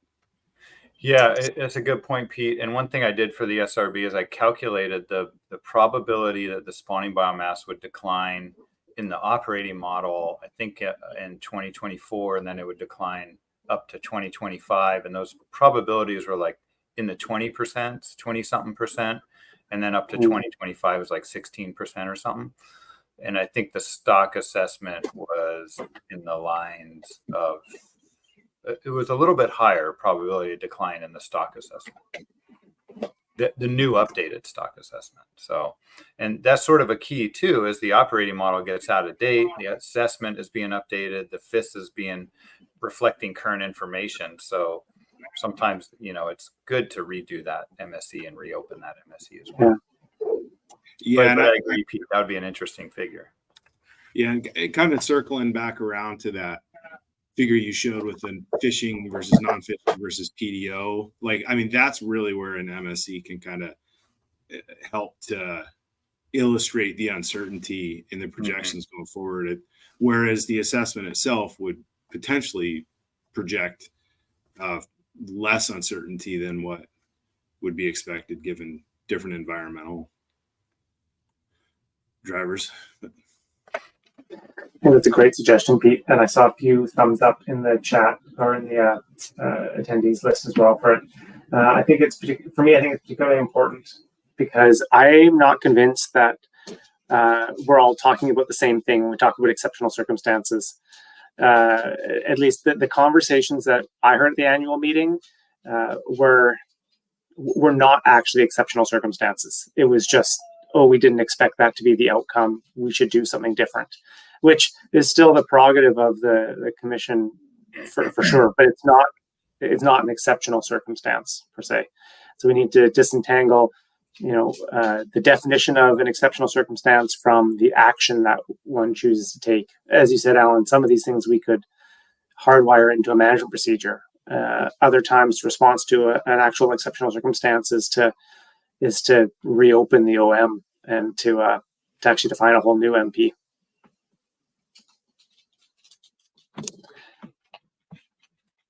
I agree, Adam. Go I ahead. think a good paragraph in the report may be to for the MSAB to note that those definitions or something.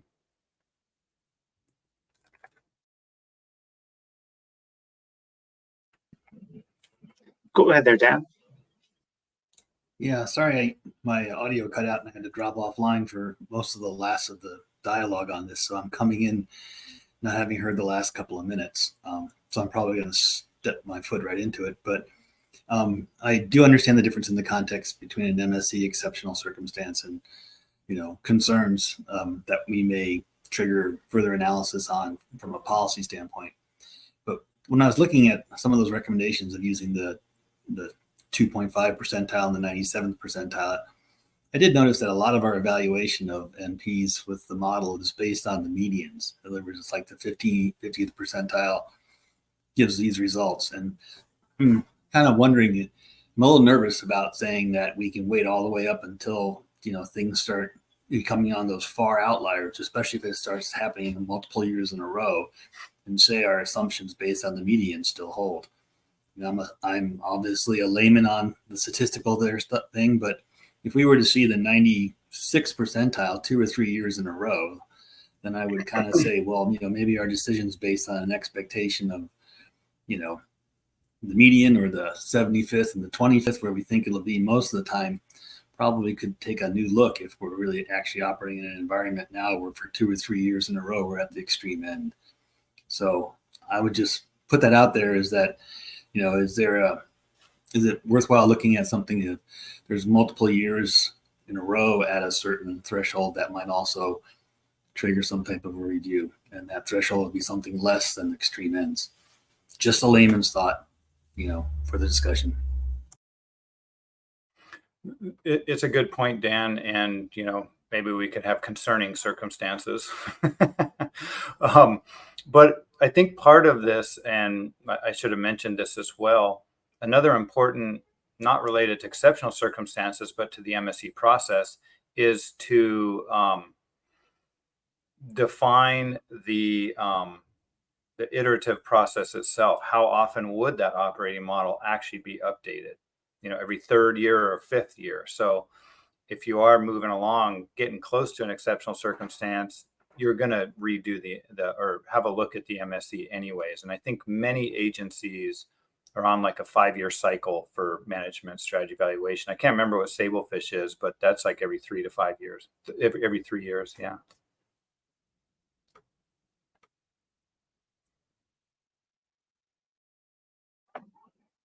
Robert?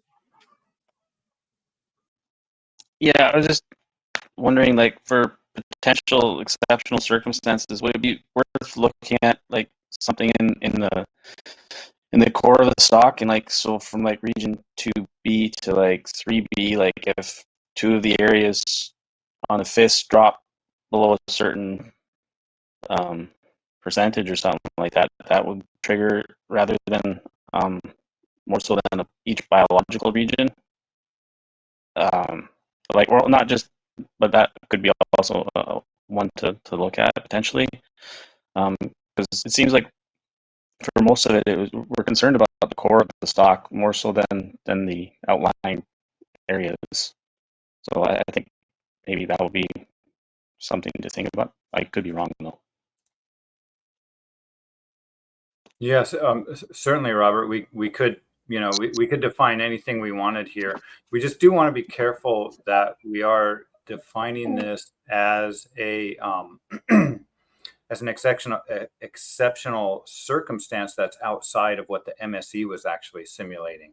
So, for example, last year was a 3A dropped by an enormous amount. The WPUE in 3A was a very concerning drop that was unexpected. But was that drop actually simulated in the MSE? I haven't actually looked, but it could have been in part of the variability in there, a rare event, but part of that variability.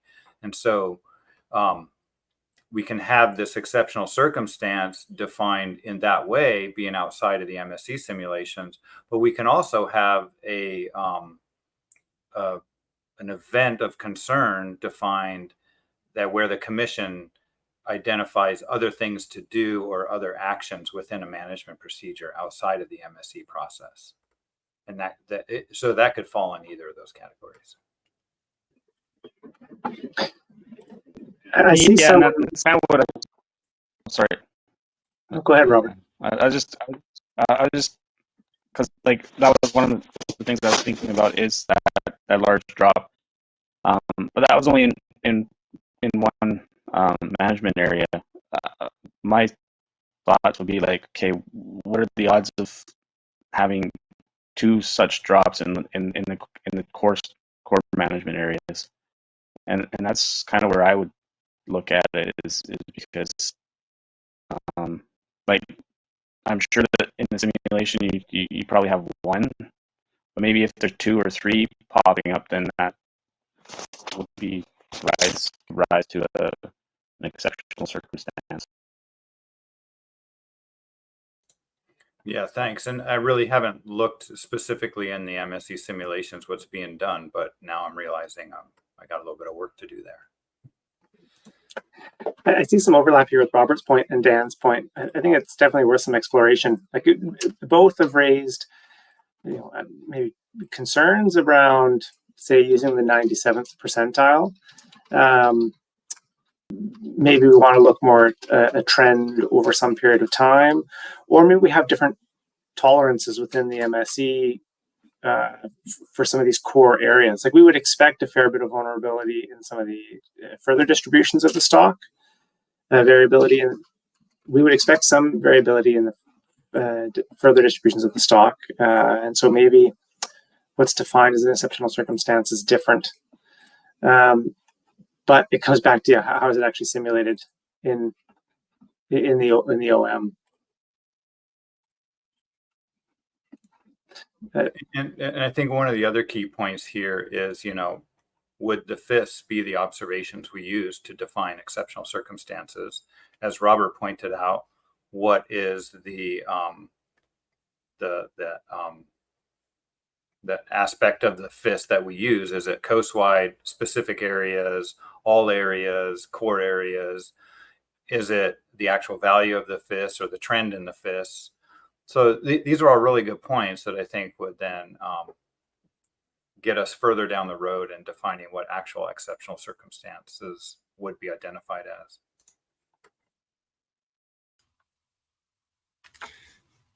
Yeah, I get something that has kind of been circling. Sorry to jump in here, Dan, but that's been circling in my head is the percentile that we're using to define. 95th percentile is super. Yeah, I'm on.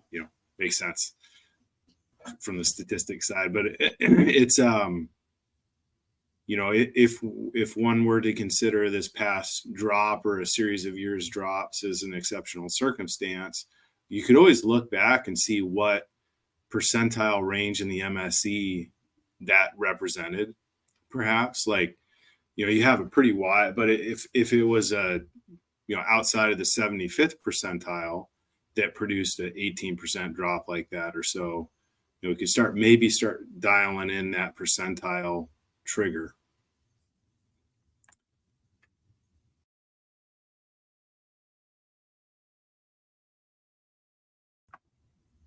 Dan, go ahead. Yeah, just one more thought to add is that, the trigger and the response have to be considered together, especially if we're looking at perhaps having two thresholds, exceptional circumstance and a circumstance of concern, however you want to label them. But if the exceptional circumstance simply triggers a 2-year MSE review process, outside the 97th percentile, you would really hate to have a management procedure trigger an automatic TCEY reduction at something lower threshold. In other words, why would you have an immediate action in an MP that results in an automatic reduction or something in catch at a lower threshold than you would? Then if you really get outside the bounds of things, all you're going to do is study it at that point. So I think you need to if you're looking at two different triggers points, you would probably, in my mind, want to reopen the MSE at the lower threshold. And when you get to the higher one, you would trigger some immediate action rather than the other way around.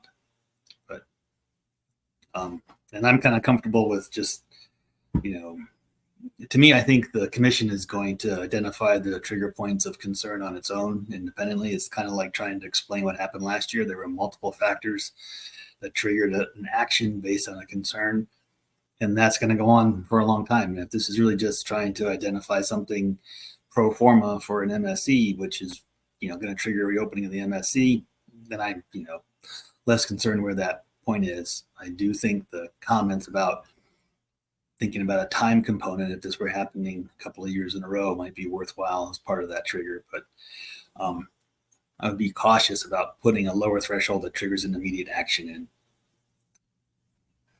I think the commission can do that on its own.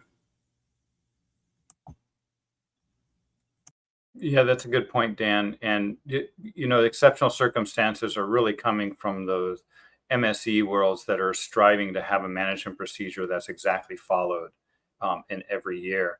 And when that management procedure is being followed, if something beyond what was expected occurs, then the managers want the ability to then deviate from that management procedure. And that's different than the IPHC, as you suggested. If they see something of concern, they're going to take action. They might not have specifically what that trigger is, but it's just going to be situational and depending on the circumstance. But so we are approaching this in a little bit different way, but I think it's still useful. The SRBs requested it. The commission actually requested some exceptional circumstances that might trigger an assessment in a non-assessment year, which we have to then identify those are not exceptional circumstances, some other concern that would trigger that assessment. But still having these exceptional circumstances and the MSE concept would still be useful. And as I said, I'll be discussing with this with the SRB. We don't have to come up with exact things, but I already have a lot of really good ideas from the MSAB. Yeah, I think that's really the key takeaways is that, you know, there's these two types of exceptional circumstances. One, that, you know, the technical sense of, you know, the real world operating outside of the OM, and two, these circumstances of concern. And while I think the commissioners have been talking more about the latter, the SRB's tasking was with the former.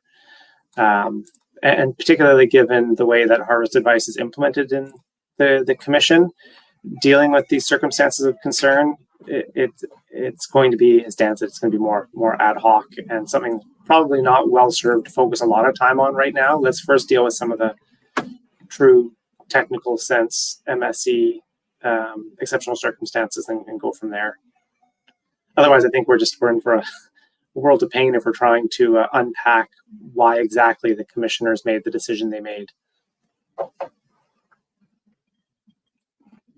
least those are my initial thoughts on exceptional circumstances. I agree. So, Alan, you had mentioned you have some stuff to work with from this discussion. Do you need anything else? I mean, no, I think we can add a few paragraphs. I think one important paragraph is the MSAB noting what exceptional circumstance is and what, you know, a concern that would cause the commission to deviate from the management procedure. That there's that difference there. There's not any specific definitions on those now, but I like some people had some ideas on 2.5 percentile, 97.5 percentile might be a little bit far out of reach. You know, the FIS observations would be useful to examine. And as you suggested, Pete, actually producing some figures of past performance of the MSE related to the FIS, and that there's a number of ways to define an exceptional circumstance using FIS observations, coastwide level, regulatory area levels, as an actual value, as a trend, as a drop, you know, and things like that. We can just put a bit of that in there, and that would definitely give everybody a bit to chew on.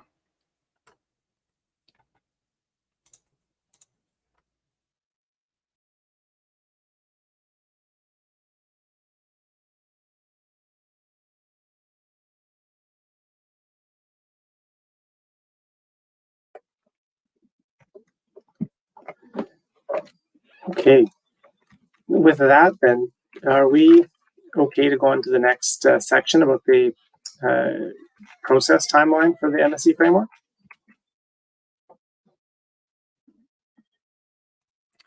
I'm good to go. See a couple of thumbs. And so this would actually bring us into agenda item 6, other business. And the only thing that I have in other business is sort of just presenting the process, the 2-year process for the MSC framework. So, noting that the MSAB has done a ton of work and really matured this MSE process, that the Secretariat believes the 2-year process is quite reasonable for the MSE. We have a model, we have a framework set up, we can condition models relatively quickly. And then we can examine those results quite quickly. Now, this is a little bit out of sync with the assessment process and the process that I suggested, for conditioning the operating models. But, that's a 3-year process. But I think a 2-year process is probably a good compromise in sort of getting things to the commission fast enough, whereas we found in the past that often a 3 or 4-year process can be result in some delays to what the MSAB would like the commission to see. So anyways, just to note that the SRB is also part of this MSE process and its reviews. And I've just put down some things that happen at the SRB meetings in terms of the spring and the fall 2023 in reviewing technical aspects, reviewing what some of the MSAB outcomes look like, and taking all of those into account. And then at that fall meeting, sort of helping narrow down what might be presented to the commission with the SRB. What are the important management procedures, review those simulation results, and then help with communicating the progress. In the spring, the same sort of thing, except, if this is a 2-year process starting now, the fall 2024 SRB meeting would really be honing in on the results for the commissions to consider for decision making. And so where does the MSAB fit into this process? Well, the MSAB is to consider methods and inputs to guide the MSE process. And that's why I think a spring meeting is very useful. If it's a fall meeting, then a lot of the work is usually done by October. Well, it has to be done by October because the documents are usually due then anyways. So the spring meeting for the MSAB is really important to really guide that process. Make sure that the Secretariat isn't straying off to what the MSAB wants, or that the SRB is aware of what the MSAB wants so that they can make their recommendations in the spring as well. So here we are in 2023 discussing a lot of stuff. We never really discussed fish-related scenarios, but we did discuss some environmental scenarios, which are what they are. But in the future, we could discuss scenarios of fisheries, changing in certain different ways. And then the next meeting would be the spring of 2024 to take what we've done here, any of the work that the Secretariat's done, and then consider that in a more narrow sense, exactly what is to be simulated.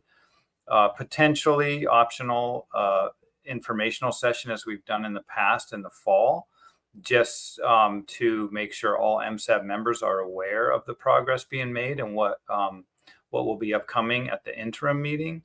And then, of course, the MSAB members will be attending, or many MSAB members will attend the interim and the annual meetings. And that's another opportunity for stakeholder input to the MSE process, as well as directly to the commission on various aspects of the management procedures. So the only recommendation I have of this, because I knew we would mull it over in the report, was just noting this paper. But there is, in terms of the meetings for the MSAB and other business, there is a paragraph drafted in there for your consideration. And with that, that's all the presentations that I have for MSAB 18.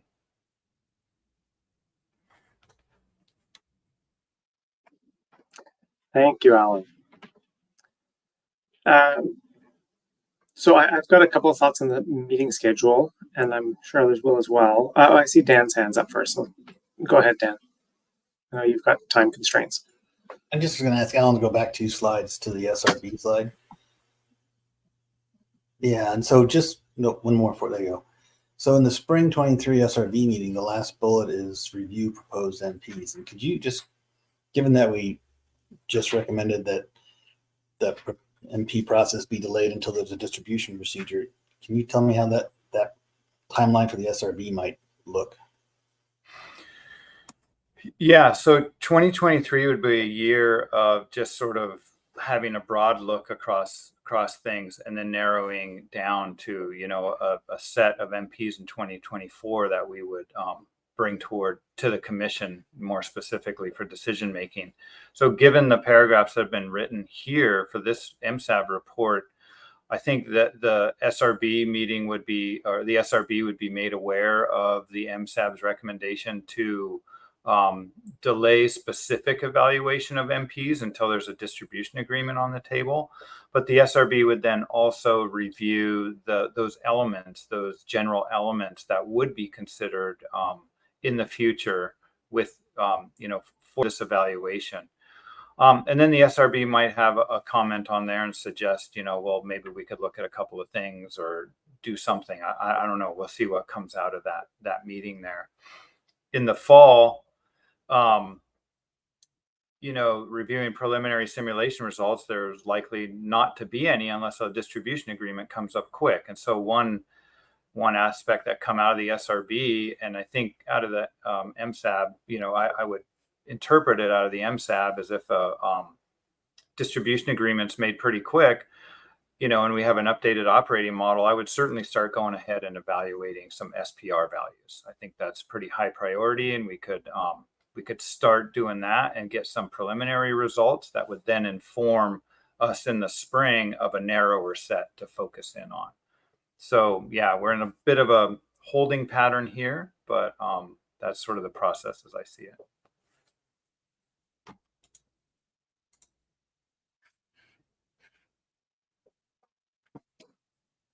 Anne-Marie and then Chris. Hi. I have some general concerns around the process that's outlined. I think I completely agree that the process has been maturing over time, and I think it's functioning pretty well. I think having the MSAB meet once per year really slows things down, and I have concern about that particular meeting schedule. And I'll get into specifics about that. But in terms of while we're here on the SRB, in terms of the amount of time that they have, it seems like we have maybe at most half a day to sort of consider MSE considerations. So it seems like a lot of things for them to be looking at in terms of reviewing the outputs, reviewing the technical aspects, and also going into communicating results and also you know, narrowing down MPs in general, just as a time constraint. Some specific concerns I have in terms of asking the SRB things on like communicating results. I've been Sean's student. He's not necessarily the best communicator of complex information sometimes. And so it seems like the MSAB would be a better group to weigh in on what sort of things is helpful to communicate to our cohort. It seems like the narrowing down the MPs seems like it would be something that is more something that the MSAB should be doing as opposed to the SRB, but that's sort of off the top of my head. I think in terms of the MSAB items, it seems like things that are missing on the MSAB items that I think should be on there is the ability to review those simulation results. As I mentioned, narrowing down the MPs and also the specifics about how not only the methods to disseminate, but the actual communication and what to communicate to the commissioners. I guess my concern about not having an MSAB meeting in the fall prior to the interim meetings and the annual meetings is that we sort of lose out on our ability to update our commissioners in caucus prior to the interim meeting and annual meeting. And to provide a bit more input into that process. Thanks.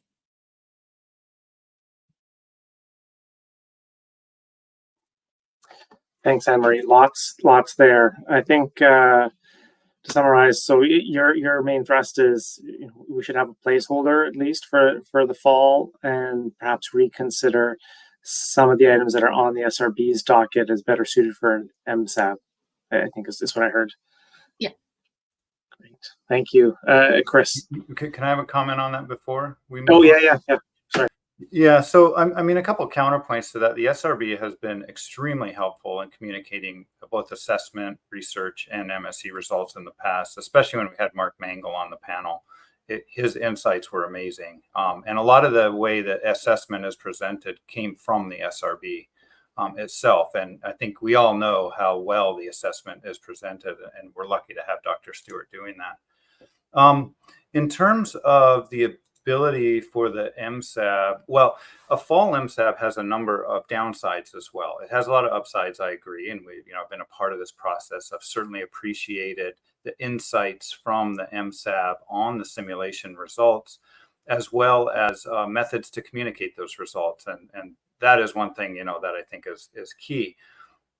But considering the MSAB's mandate of guiding the MSE process in terms of the methods and the inputs, there isn't much mandate on actually interpreting the results and providing a recommendation to the commissioner on a management procedure itself.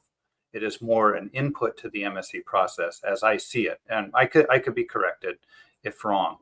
But the other part of a fall MSAB meeting is that it adds a lot of resources.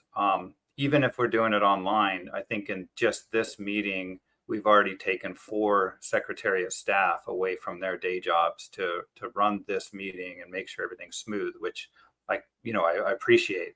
It makes my life a little bit easier, a lot easier actually. So there are resources involved in even running a online meeting, as well as the time it takes for the Secretariat to produce the documents. It actually takes about a month off of the time to actually conduct the MSE. Every MSAB meeting, even this MSAB meeting in a day and a half, is at least a month of Secretariat time between all of us in preparing for this meeting. And so in October, that basically means simulations have to be done in September, and usually we present preliminary stuff to the SRB and then go away and finish that off. But if there's an MSAB meeting in October, that means the work year is over in August, and now we're just in meeting prep the entire year. Without that MSAB meeting or an informational session in the fall, that allows the Secretariat to have a little bit more time to really focus on what to present to the Commission for decision making, instead of just jumping from meeting to meeting. So those are a few of my thoughts, and it might be useful to actually have the Commission weigh in on this, and that's why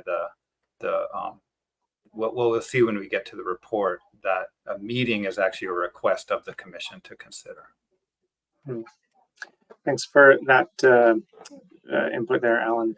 In terms of the resources, the one item I will note is MSAB definitely has it within its mandate to interpret results. It's to echo that we are to assist with interpreting results and identifying important trade-offs between MPs. So definitely on our job description. Chris? Yeah, thank you for the explanation there, Alan, and helping us me understand what goes into having one of these meetings. I was going to, and I still am going to advocate for a fall MSAB meeting. When I looked at the process as outlined, and I saw, as Dan pointed out, the SRB was going to review the proposed management procedure and then assist in narrowing down the management procedures. My initial reaction was, gee, it seemed like decision making sort of moving from MSAB to SRB. So I appreciate your clarifying the steps. The only thing I think about for a fall and why I advocate for a fall MSAB, I think we could, if we had it scheduled, that it's scheduled, and if we have to cancel it if needed, we could. But for example, say there are some preliminary simulation results, and if you're already going to be presenting that to the SRB, even if it's just an information out, it at least will get us thinking and allow some clarification and stuff. So I advocate for a fall meeting. I do take your points about logistics of bringing a meeting together. And so I think that, if we scheduled one on the understanding that it's, could be canceled if there just isn't anything there that really we need to go, that's there just isn't anything to report out. But for example, if we do get an agreement and we do start getting in some of those preliminary simulation results, I think us having a chance to see them and start thinking about them will help us at our future meetings. But I understand the points you made about the logistical requirements to bring a meeting together. Thanks. Yeah, and I'm certainly not one to omit, stakeholder involvement. I certainly encourage that. It's just we're trying to figure out what is the best process here. In the past, when I have presented preliminary results at MSAB meetings, and then I updated those results and presented some new concepts that came out of both the SRB and the MSAB at the annual meeting, I was criticized for doing that. And so it seemed like the MSAB expected the process to end in basically September, 30 days before that meeting. And that's something that, I don't want to stop what I'm doing, and I always have ideas running through my head. So I don't want it to seem, I guess I really encourage the MSAB to take that mandate of assisting with interpreting results and identifying important trade-offs to take that and interpret that as helping both the Secretariat and the Commission understand the results, but that's not the decision-making process at that point in time. And that, and also that, these meetings do take a lot of our time and resources, and the Commission's obviously noted that it also takes some money if we're doing these in person. But yeah, I'm open to more involvement. I'm open to informational sessions. There's something that still takes a bit of time, but is a lot less resource heavy for us. They're less dates, but we don't get a report out of that. So it's informing the MSAB members so they can then go to the Commission and speak as both an MSAB member and a stakeholder. But it also doesn't come as a unified result in the MSAB. And, I do remember in the past, even presenting results, there were some statements that people weren't sure why they were looking at results and the MSAB, was it even useful for the MSAB to look at those results in some past meetings and fall meetings. So I'm just trying to really focus the MSAB on where they can have a big input here, as well as take into account the Commission considerations of budget and other constraints they have. Alan, maybe building on that point around budget and time constraints. I don't think it makes a difference, but is an information out session any less time consuming in terms of preparation and execution for the Secretariat? Like, is that a less costly option in terms of time? It is, because document due dates are much less. They're 10 days now, I think. In the past, an information session was simply, I sent out the PowerPoints 2 days before as a courtesy, really. But then the Commission says, no, we need it 10 days before now and stuff. So information sessions are now approaching a full meeting, and it does take a lot of resources, where I always hoped that information sessions were things we could get together informally and have a chat and everybody's happy. But there's a lot of formality in these things for understandable reasons. The key there is it's still going to be heavy resource, but the meetings are typically shorter because we don't have to worry about report writing and all of that stuff. So we can usually get an info session in 3/4 of a day. So it's less resource in that way. But the document deadlines are what are real killers and really can stifle the progress of work. Okay, that is helpful. Also, I think in terms of financial aspects, I think we're at least looking at the annual meeting report, all pretty clear about, frankly, an inability to meet in person because you just don't have the money for it.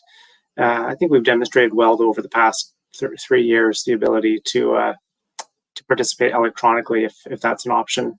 Because I am also leaning towards at least having an electronic information out session. It's low cost in terms of no cost in terms of travel, and hopefully less administrative burden.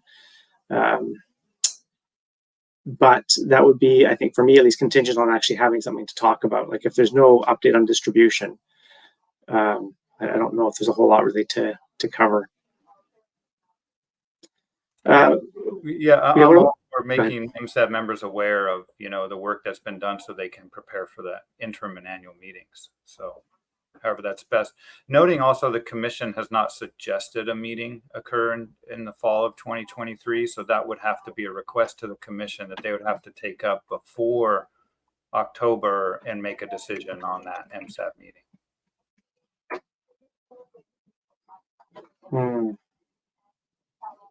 Yeah, that's something I admit is a bit foggy to me about how the meeting schedules, the formality of setting meeting schedules. Because I recall from the annual meeting, Commission directed that we should meet before the SRB meeting in June, but I can't recall historically how Commission directed other subsidiary bodies to meet. Is it just adoption of the calendar each year? Is that how that occurs? I think so. I think that's part of it. And, you know, the original, you know, mandate was SRB meets twice a year or whatever it was. And the MSAB originally was to meet twice a year, I think. But, you know, it sort of was legacy. But yeah, we present that 3-year calendar and that's what's adopted.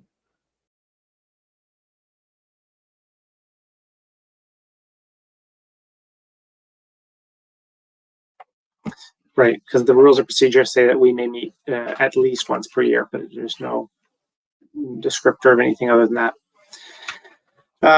Okay, so we've heard some thoughts from some folks on the utility of chatting in the autumn, and we've also heard from the Secretariat the consequences of that approach. We haven't really heard from everyone, though. I really would like to encourage folks who haven't had a chance to speak up today or much this meeting to share your thoughts. What do you think of a meeting in the autumn? Is it important? Is it something that we can hold off, maybe contingent on something else, given the costs of having this meeting? I see Jim's hand is up, and it looks like Tom's just added something in the chat as well. Go ahead, Jim. If like you covered it earlier, Adam, like, you know, is there a problem with just, you know, booking or just tentatively scheduling a fall meeting, an information out, kind of a one day or that, or you know, does it have to be in October? Could it be kind of more early on November? Don't know.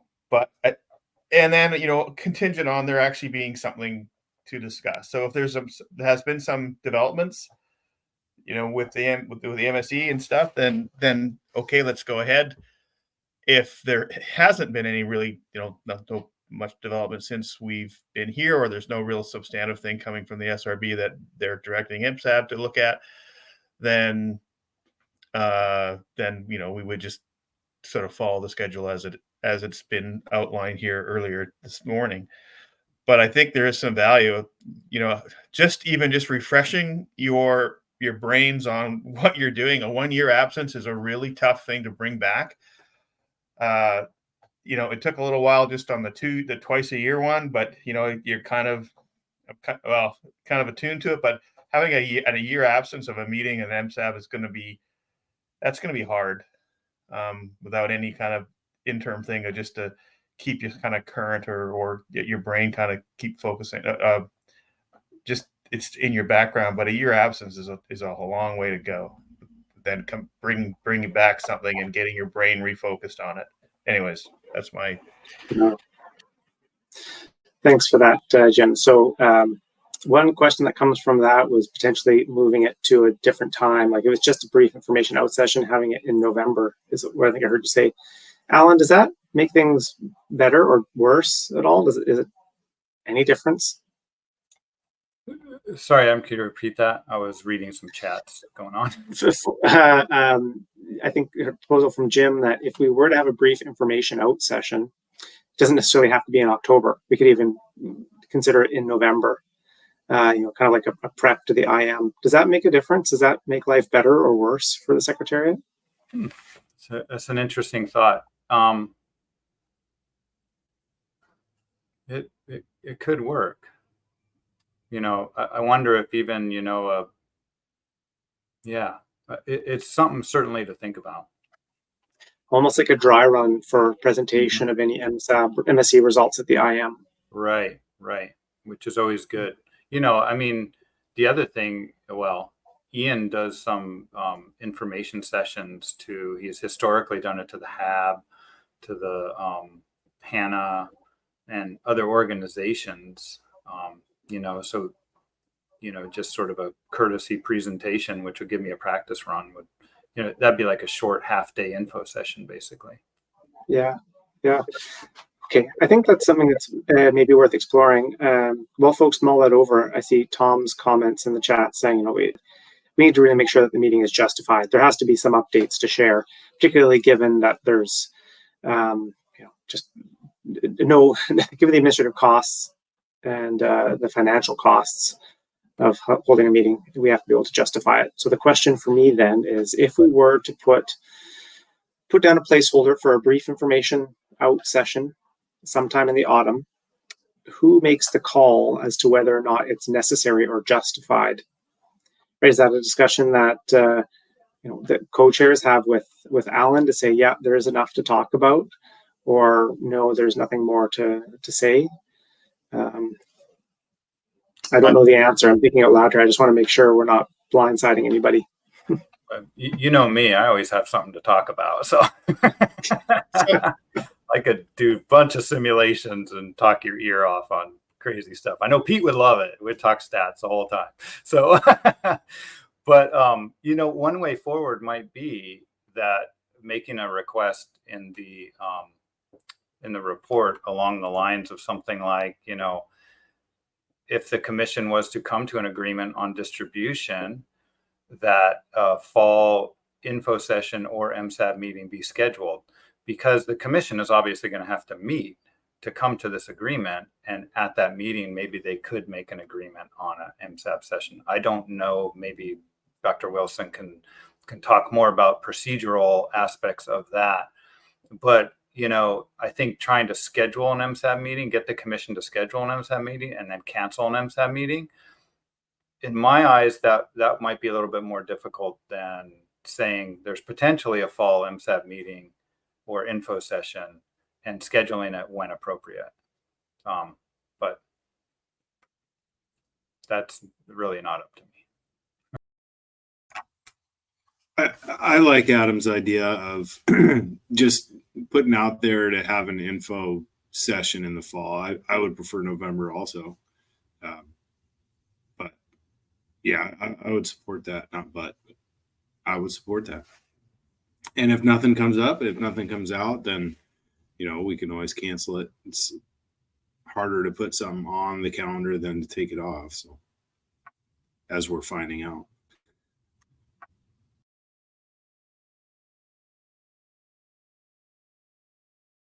And I also note, you know, in this 2-year process, there isn't really much to be presented to the commission in terms of decisions on management procedures at the 100th annual meeting. The 2-year process I've outlined here is to really present to the commission where we're going with the MSE and what they might expect at the 101st annual meeting in 2025.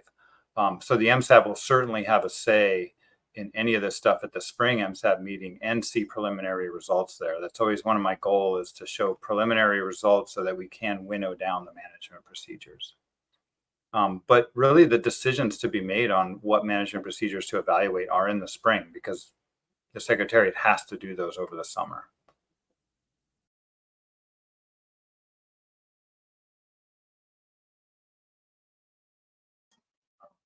I see the Secretariat's hand is up. Perhaps that's Dr. Wilson coming to talk about logistics. Yeah, thanks. It is. I guess my thoughts on a November is just trying to figure out exactly what the purpose of the informational session would be. If it's purely to bring everybody up to speed and to help the board understand the papers that would have already been published for the interim meeting, noting that deadline is 30 days before. So that would be the 30th or 31st of October, that's fine. In a way, it's just a pre-interim meeting update and explanation. If it's to gather input for presentation to the interim meeting, then it's too late already because you're already inside the 30-day deadline. So I guess if you want to make it clear of what you're looking to achieve and the purpose of that informational session, that has certainly also helped the commissioners understand the need overall. Cheers. That's a really helpful clarification. At least for me personally, it's very much the former. I think about how often MSAB members are leaned on at the annual meeting or the interim meeting to help interpret, describe MSAB results and MSC results, and seeing this as a bit of a dry run to update folks on anything that's happened in an information out meeting, or at least describe what the path forward is, not in terms of setting that path or actually describing new taskings. It would be helpful. I think just keeping folks refreshed, current on what's going on is important for the IM and AM to be productive. If we could just jump in here, sorry, yeah. just to quickly respond. So that's great. And then just to make sure that everybody understands, if you're looking at a November informational session with the interim meeting starting on the 30th, so you're looking at the paper deadline from Alan for the interim meeting is the 31st of October. And you want to have the informational session in November. It can't be until the 10th of November at the earliest. So you're looking, given the rules of procedure that the Commission wanted adopted.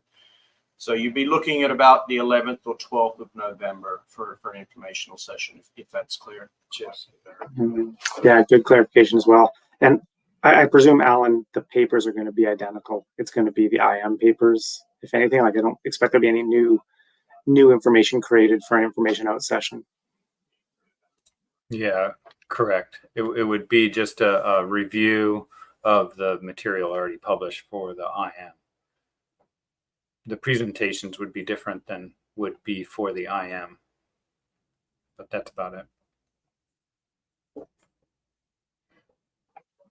Okay, so with that added clarification around timing and content of an information out session, do folks have additional thoughts? Like, is there general support for this approach, noting that it may come to that there isn't much to update and the information out session may not be necessary, but the desire in general is to have something on the books, at least request us to put something on the books, just in case. I'm good with that.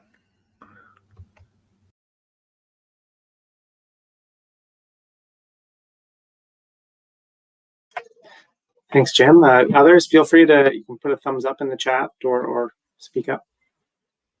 This is Chuck. I'm good with it. You can see some thumbs up from Emery and Dan and others.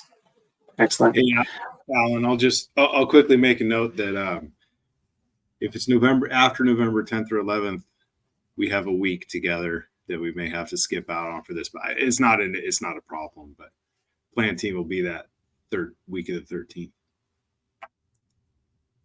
You're still muted. I was talking about the plan team. That's why I was muted. Yeah. Okay, well, that's good to know that there's a North Pacific Fishery Management Council that Pete and I are both involved in. Pete, much more importantly than I am. So that week might be difficult. We could do it on Thanksgiving Day, American Thanksgiving Day.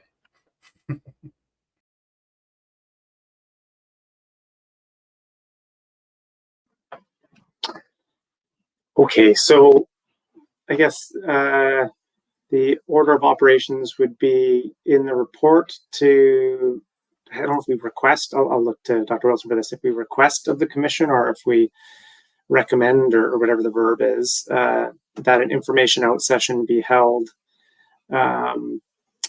later in the autumn to prep for any information that would be shared at the IM or the annual meeting. sounds like we might need to work on some logistics in the actual date and time to make sure there is something that works in the calendar. And that, actually, I think that's it. We would look to request or recommend to the commission that the MSAB have information out session sometime around November 10, 12. And then for folks here to be clear that it's an information out session, so we're not making recommendations or providing direction. It's just ensuring that we're well prepared for supporting the MSAB process into the annual meeting and interim meeting.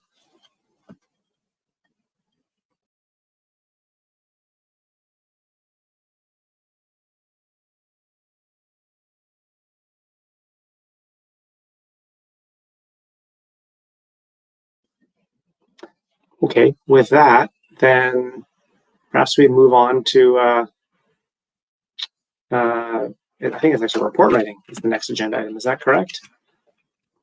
That's correct. I think that's the end of all actually agenda information items. And now it's just drafting the final bits of the report and then adopting the report. And I believe after we finish a draft of the report, the Secretariat might need about a half an hour at most, probably 20 to 30 minutes to just go through, clean it up for adoption. And then we can walk through the entire report paragraph by paragraph for adoption and wordsmith any final bits there. But there's just two more sections, one on exceptional circumstances and other business to fill in drafting.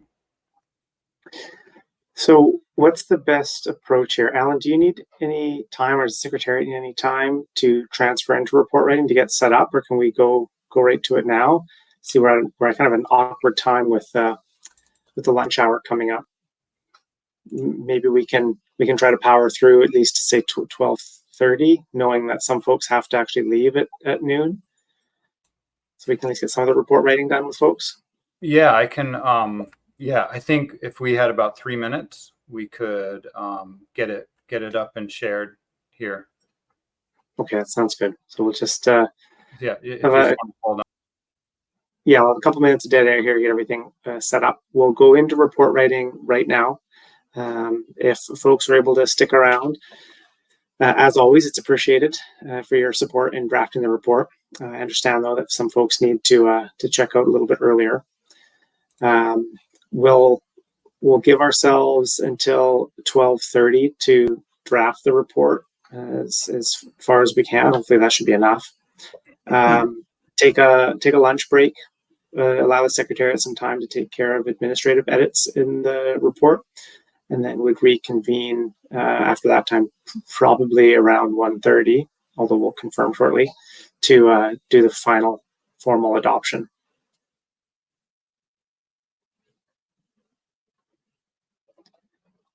Hopefully that makes sense to folks and that works. That makes sense, Pete? All good? Yep, thumbs up for me. Right. Can you see the report now? Mm-hmm. That's good.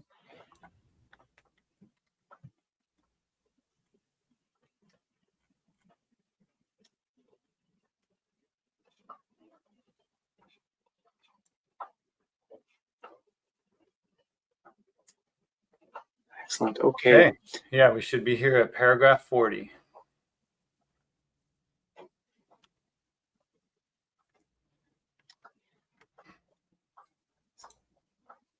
Just give folks a minute to read the text that's there.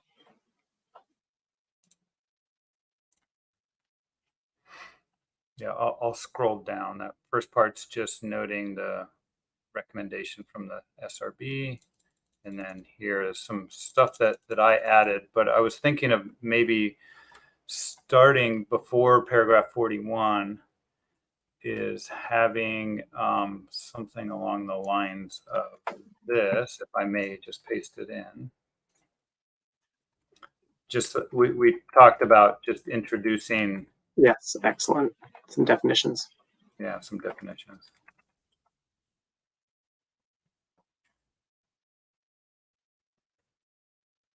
I did this really quickly while also trying to listen to everybody, so it might not be good.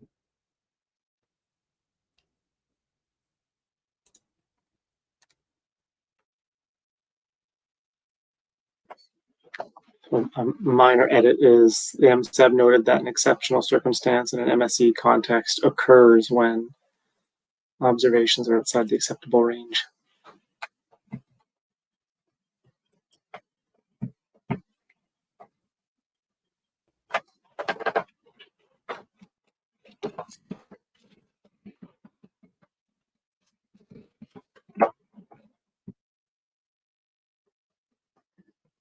Folks okay with that definition piece? Do we want to add anything about describing, what do we call, circumstances of concern, or whatever the other type of exceptional circumstances? Unexceptional circumstances? Yeah, I put it in here as a concern for management. That's really watered down. I didn't want to try to create a label. I see.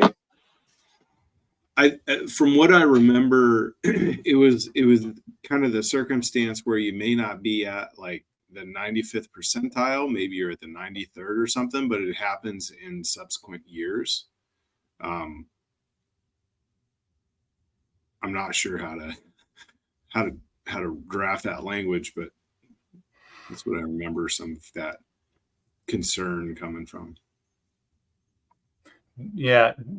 Do we need to actually get more specific on what this concerns are that would cause the commission to make some decisions, or just labeling it as an event that was unexpected, but not outside acceptable range? Yeah, I think it's more about unexpected. I also think they break this into two sentences. So we note that an exceptional circumstance in the MSE context occurs when observations are outside the acceptable range simulated by the MSE, full stop. And then something along the lines of, there are other circumstances or instances where the commission may deviate from an adopted management procedure because of any reason. And these are defined as some other circumstances or concerns for management.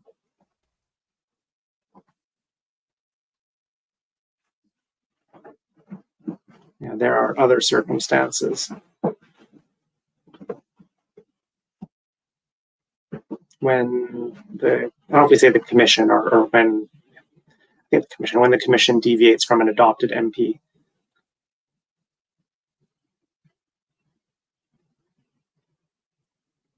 A bit speculative because we haven't actually adopted a full MP yet. But. What about a reference MP?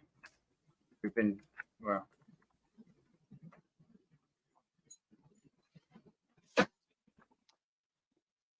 Well, we don't have to say commission too. It could be the MSAB noted there are other circumstances when one may deviate from an adopted MP. We can talk in more general terms.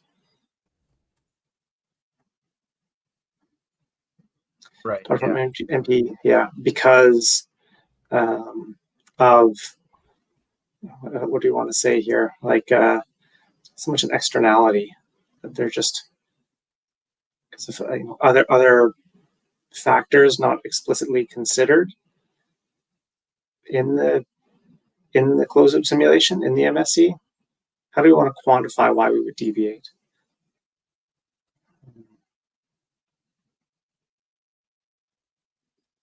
Unexpected event. Yeah.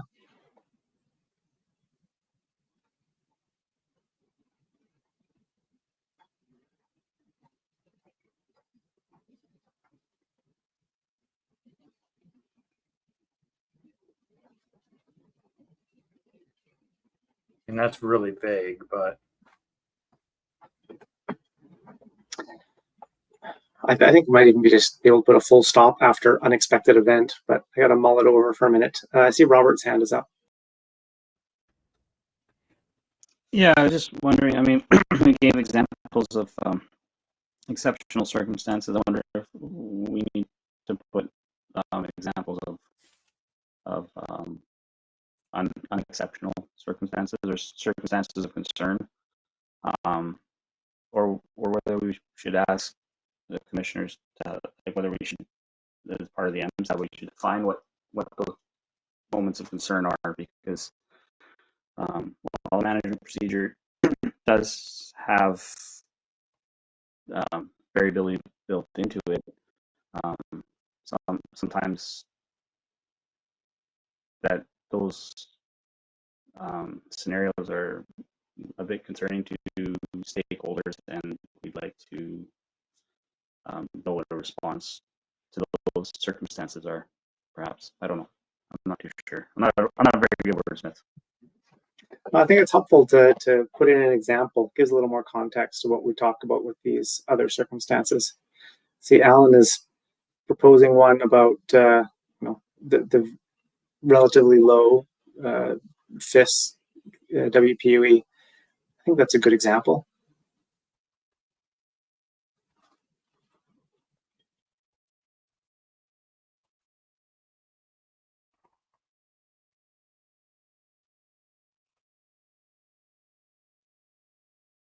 I don't know if I should put anything about fishery catch rates or not. But.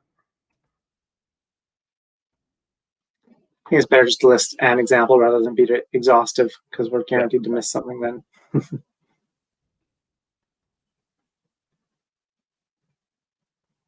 Should I delete the latter part then, or keep that in there as well? Just need to read through it 1 minute.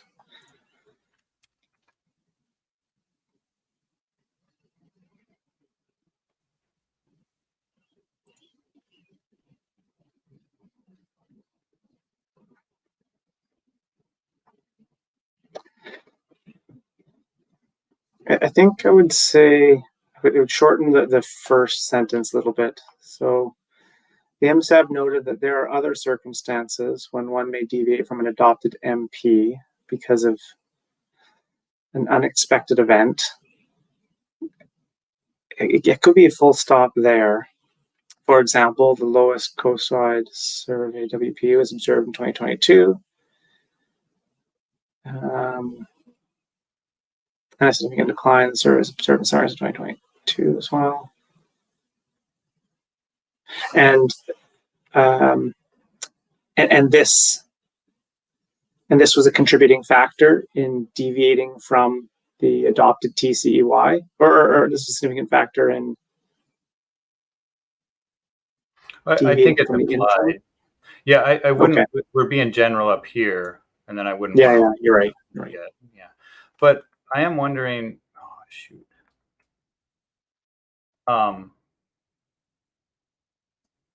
Yeah, so I am wondering if this is needed. We begin with 41 saying that exceptional circumstances where observations are outside the acceptable range. There are other circumstances because of an unexpected event, not necessarily outside. Yeah, I think that's what's missing. Yeah. So yeah, it could be that, or we could say something like the MSAB noted that even events within the acceptable range may be unexpected. I don't know, there are other circumstances.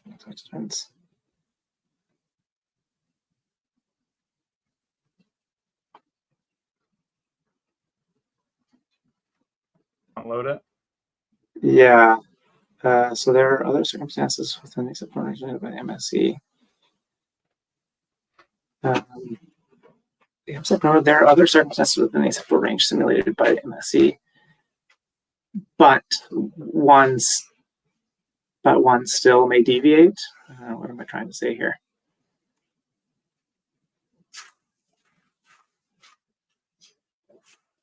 One may still deviate. Maybe that's fine with that. Yeah, I think it's okay. We'll have a few minutes to think about it later. The only, on that last sentence, maybe something that you could add there to provide context is, that they were, lowest was observed, significant decline, but we're still within the range produced by the MSE or something.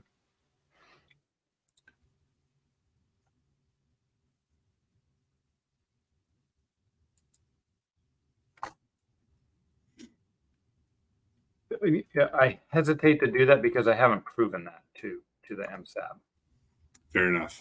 Yeah, you know what I mean? I haven't actually presented like the figure that you want. I would like to see that figure specifically.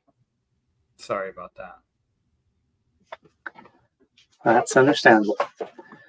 Okay, So the two paragraphs we have now provide a bit of definition around exceptional circumstances. And I think this is important because I'm not convinced at the annual meeting everyone was talking about the same thing when we talked about exceptional circumstances. We mixed these two items. So that's really helpful. Then the next step is... Do we want to elevate that to an agreed then? Or...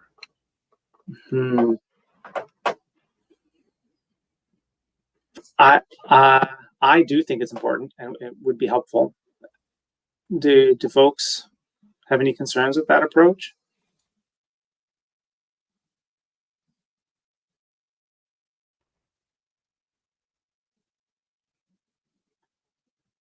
I don't see anything in the chat, so I think let's put it as agreed, and it really causes some heartache. We'll come back to that in the afternoon session. Yep. Okay, so this is a potential paragraph here, but I'm wondering if instead of this paragraph, we maybe mention something along the lines of, you know, FIS observations are useful to define exceptional circumstances. You know, quantiles, you know, can be decided on, things like that. This is really specific, and I wonder if we need to be a little bit more general here. I agree. I think there's two key points for the exceptional circumstances. One is that we are comparing real-world observations to the simulated performance. So that's where the FIS comes in. And then the other is we talked in general terms about potential threshold values, but we didn't land on a specific about 97 versus 95 or something else. I don't know, Pete, does that capture your point? Well, because I know you had raised briefly a concern about, is this the right value? Yeah, I think so. I think that just kind of the general trend of making it a little more general and not so specific as like those A through C bullets would help. The other, because we did talk about that a bit more generally, and folks talked about some potential alternative timeframes that we considered over. I think Robert or Dan had talked about, treating core areas differently than other areas, or considering a trend, not just a point estimate.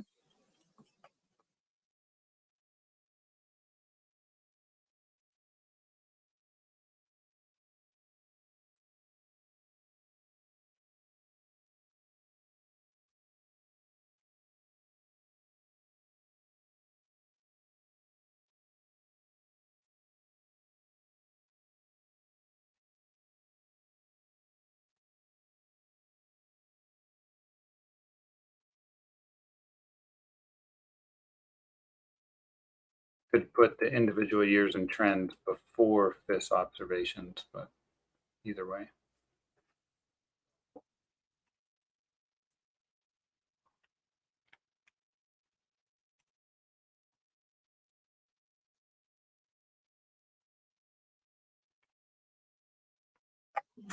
I might say observed trends instead of trends and observations, but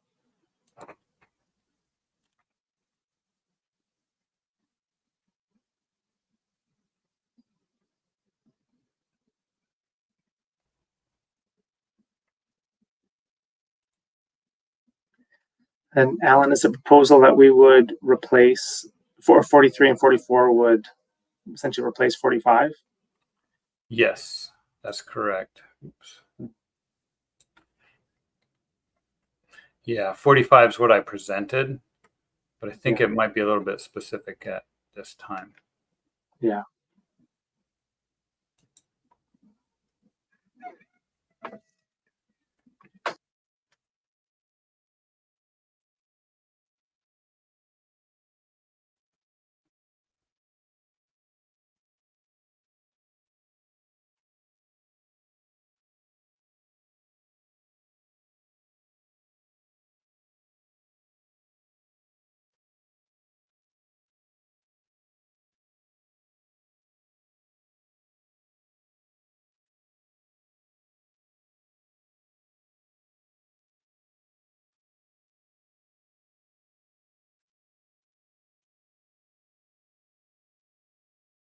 Something along that lines.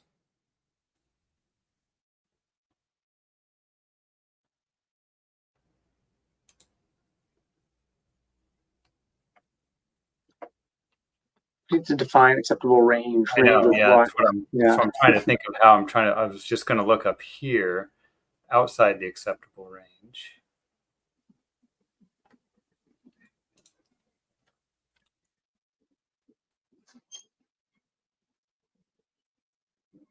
How about we just combine this with paragraph 41?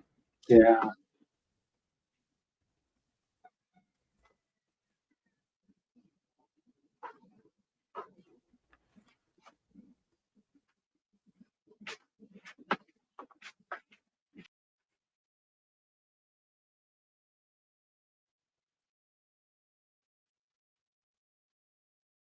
I don't want to lose that thread. I thought that was a good comments.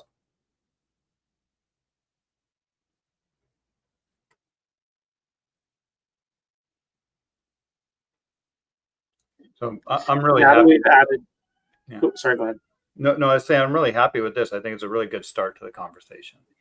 Yeah. It might swap the order of 41 or 42 and 43. Like I don't know. Yeah. No, yeah, Just with I agree. with the new addition at the end of 41, we kind of get into a bit more detail of exceptional circumstances. Yep. So let's get all of that out in one thought and then talk about other circumstances. Okay. Folks are comfortable with that approach? I'm going to delete 40. Did we want to add something about like different aggregations of FIS information, like coast-wide as well as regional, as well as core area of the stock might be different things that we're all interested in looking at, but that there isn't one specific way of looking at it. Although we might agree that maybe we don't want to look at 1,100 individual FIS data. Yeah. Does that edit on the screen address that comment, Anne-Marie and Robert, I think? Yeah, I think so. That's good to me. Yeah. Just not losing Stara's comment there in the chat. Do we want to make 41 agreed or just keep it as noted also? I think, well, yeah. I think the part in red would be a noted. That's a definition that the SRB and has applied and I've presented. But I guess it could be agreed. Yeah, could be agreed. Yeah, I was a bit torn on this one too. I didn't actually see the comments till just now. Thanks, Forrest. Sorry, I missed you there. I originally thought it should be agreed, and I realized maybe noted because it's something that's just it's in the literature, but it's I don't know if it's agreed, it gets elevated. Okay, so then the whole paragraph gets elevated because of that. And we could just put noting that an exceptional circumstance, or yeah.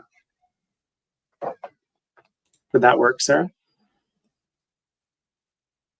Yep.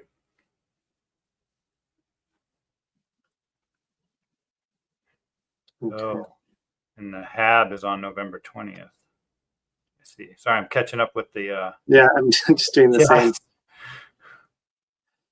okay. If it's the 20th, it's too late anyway, so don't worry about that. Okay. All right, so here's some definitions for exceptional circumstances and other circumstances. Next. The only other thing was responses to an exceptional circumstance. Yeah.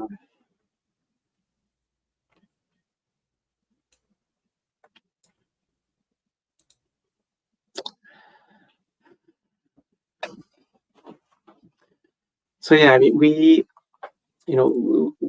noted that some circumstances of concern can be addressed through like a hardwired response in the management procedure, where exceptional circumstances typically are reopening the OM or triggering a new stock assessment. So I think, yeah.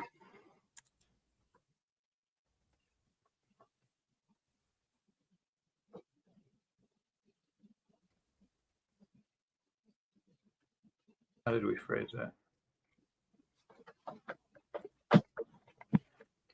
Let me put it after.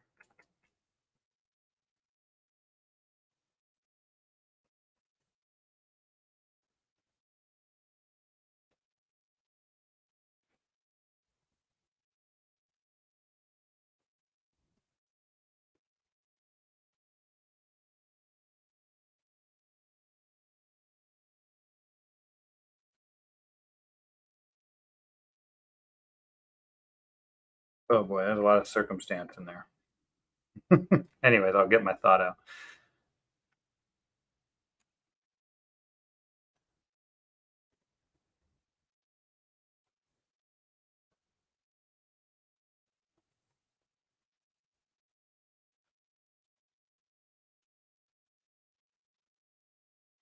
Along that lines, just spitballing here.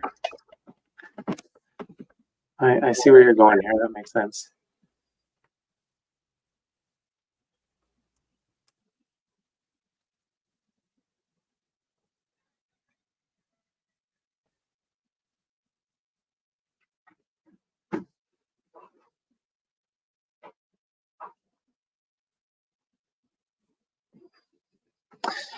These aren't mutually exclusive, though, right? Like an unexceptional circumstance could still lead to re-examining objectives or evaluating additional MPs, right? So maybe it's like in addition to. So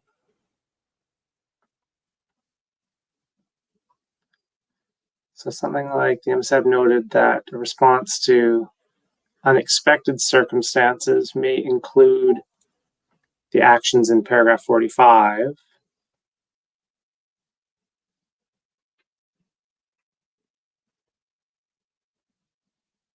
Well, I think, okay, yeah, the key that I was trying to get, well, I thought the key we're getting in this paragraph was that it could have a defined response in the MP. Yeah, no, I agree. That is the key point. So it's like, if an unexpected circumstance occurs, we can address it with a defined response in the MP, and some of those other items above. Whereas exceptional circumstance does not have a defined MP response typically. Right.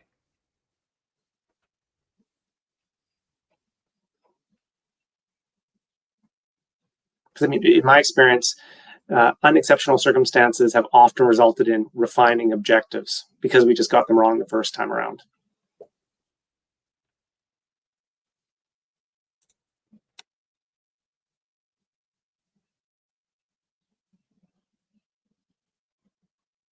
Yeah, if we're going to say this, we have to say that an exceptional circumstance has this as a defined process. Yeah. Whereas this may or may not invoke that process. Exactly. The defined response to the defined responses to an exceptional circumstance may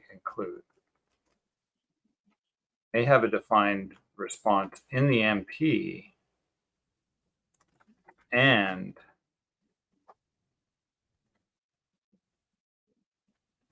result in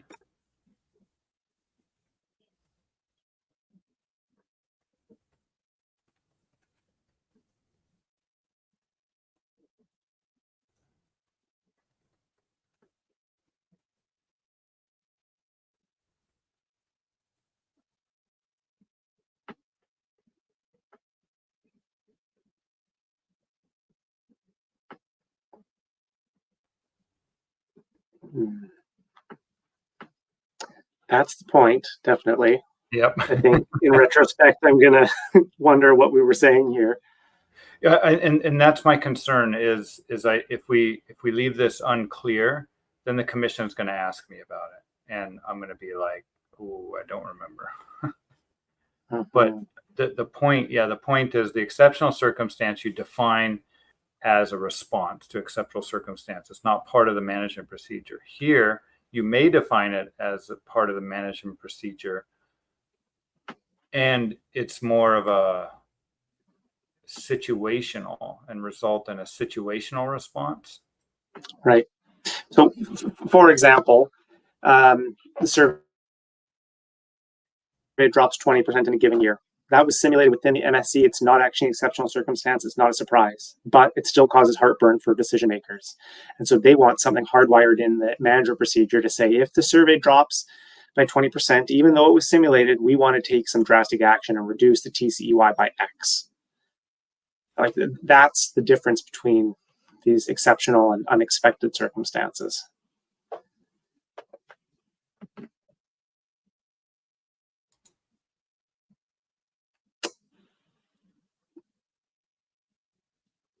But I don't know if, listing that example is very helpful.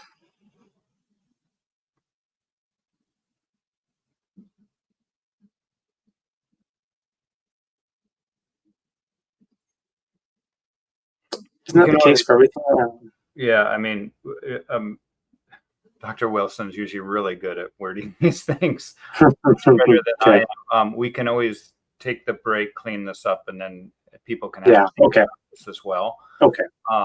And then but I think that's it for this section, anyways, right? Was there any other points we needed to get across?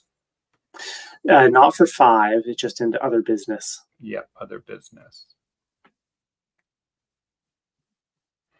So this is the draft paragraph in there.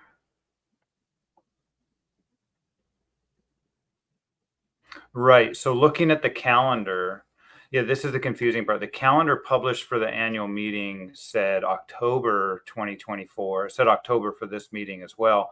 But then the commission said hold a meeting in the spring before MSAB018 before the SRB. So this is now the MSAB requesting to hold MSAB019 in May 2024 rather than what the calendar says. Right. So maybe the first request should be then that the MSAB requested that an information session be held in November 2023.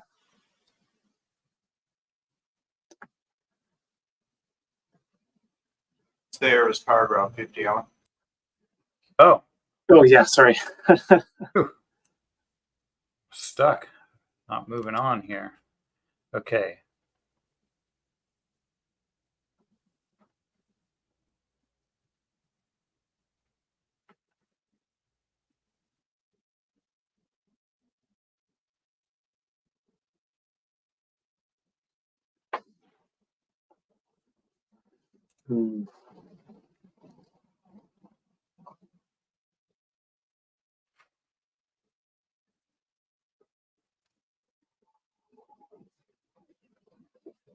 I think we could just add November. Oh yeah, sorry. We're going to be scheduled for.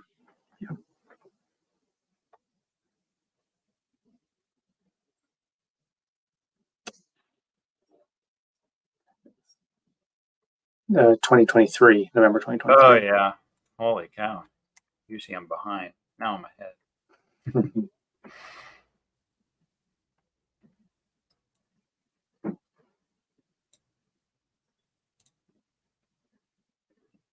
Do we want some participants, or was this unanimous? There's lots of folks that were supportive, but I do know there's a couple of comments saying we need to make sure it's really justified in it. So I think that's fair to leave it that way.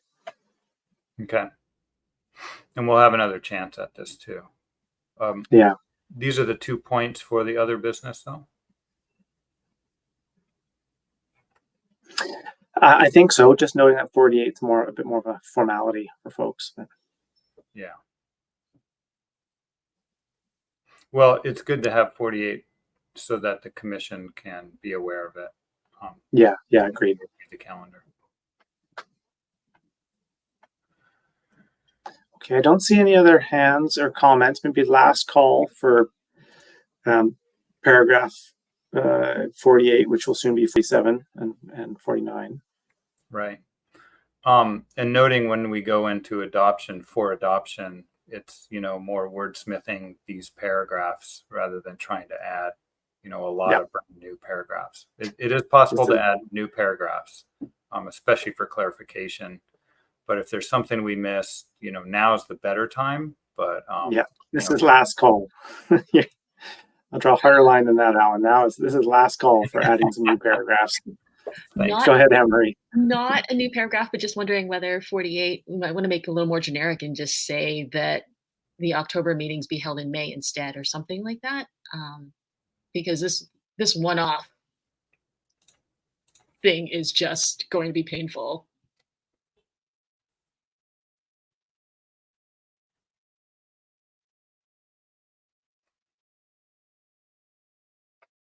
Is it specific to May or prior to the SRB?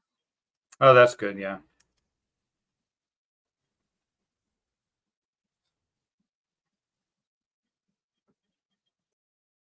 Which SRB meeting? Would it be the June one? That's pretty standard.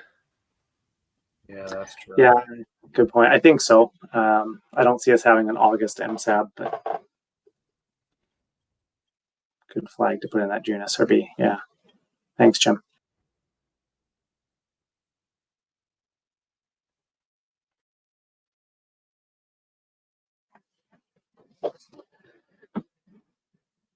Okay. Just looking through the chat to see if there's anything else. 48. So Chuck's suggestion about reversing 48 and 49. Yeah, I mean, that was my initial thought too, just in terms of sequencing. That would be helpful for me at least. Whoa, that was messy. What happened? I'm going to try it a different way.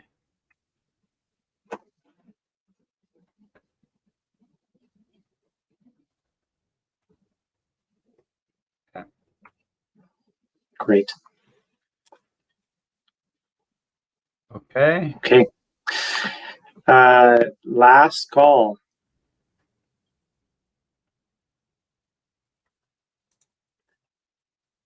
Not seeing anything. Any hands? Any other chats? I think we can break for lunch now.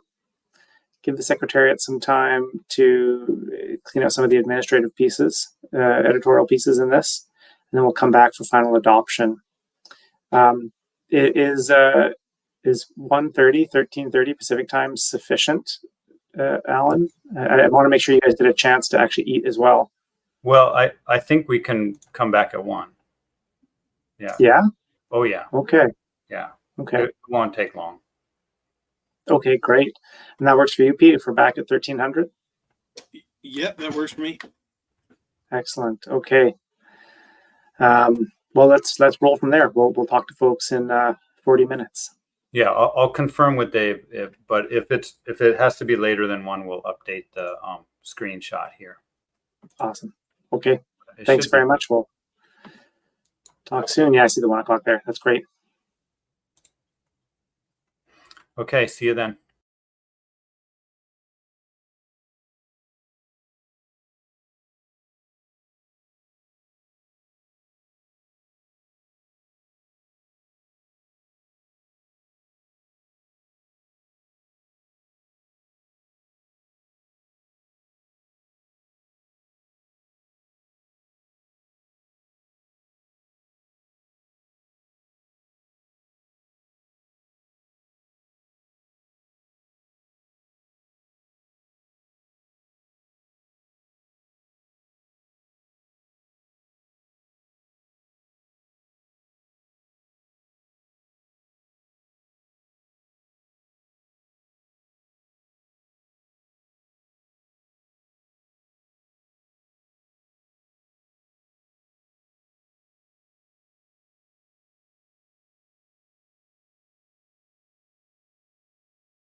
Just a quick audio check. Yep, can hear you. Sounds good. And you? Pete, couldn't hear you. Can you? Oh, can you? Oh, yeah, it's really quiet for some reason. Oh. There is an adjust volume if you click on the little down arrow next to the mic. Sometimes I've had to turn mine up.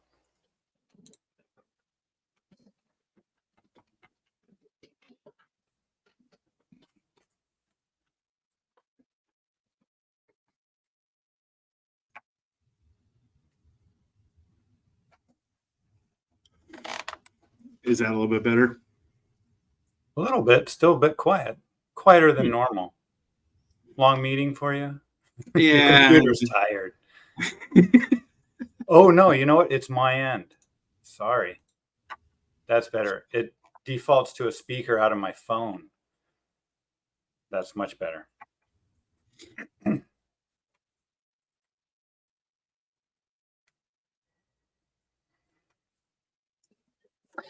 Okay. I think we're all set. Pull up my notes here. So, final formal agenda item for this MSAB is to go through and adopt the report. Thank you very much, Alan and others at the Secretariat for holding the pen and going through the editorial pieces here.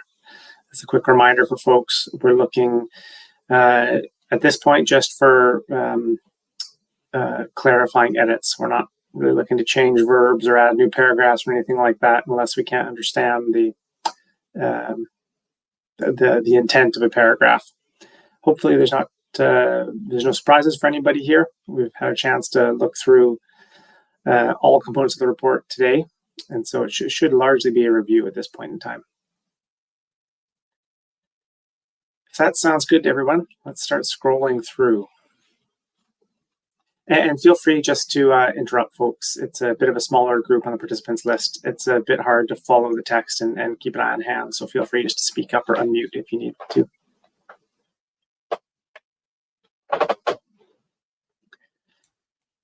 So first couple of paragraphs are just setting the stage. There's a couple of items in highlights which will be cleaned up at the end of the meeting.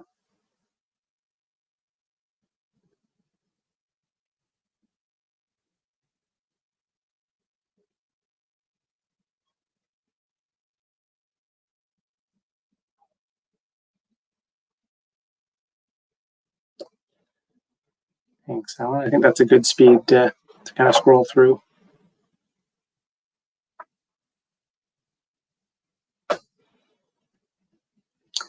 So any comments or concerns on the housekeeping items for Agenda 1 and 2? I suspect not.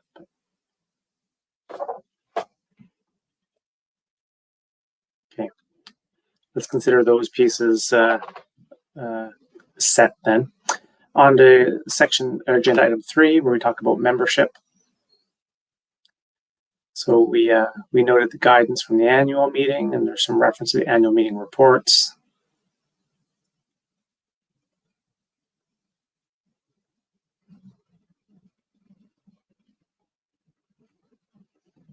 We can largely skim through the AM stuff. That's just a copy paste.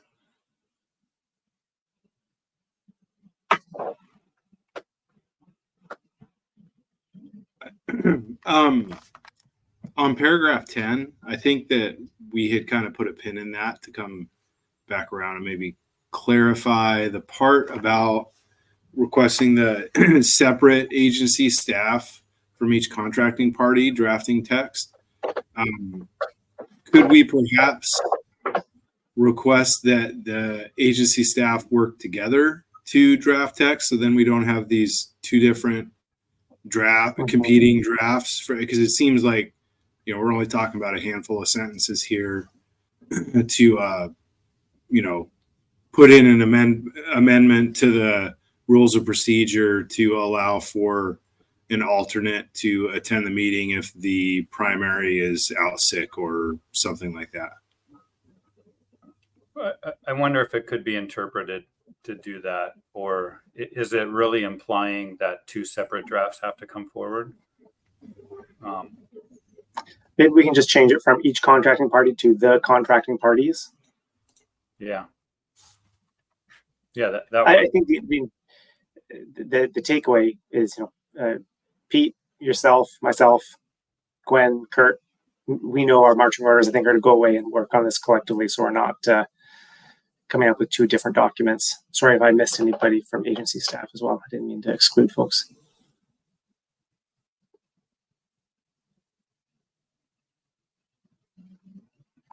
Paragraph 8 has discussed. That's the new verb for us.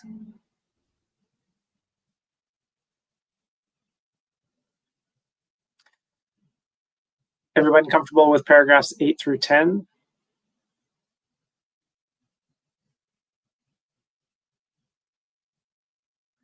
Go ahead, Heather. Or is that a thumbs up instead of a? It was a thumbs up. Looking good. Perfect. Awesome. Okay, let's go into paragraphs 11 and 12, please.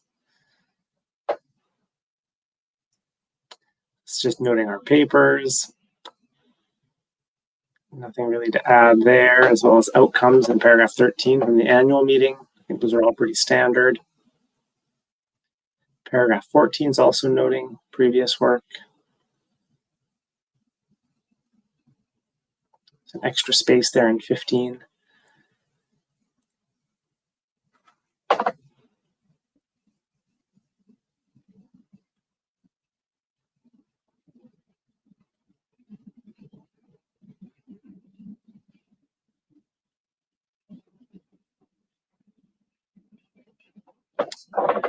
Okay.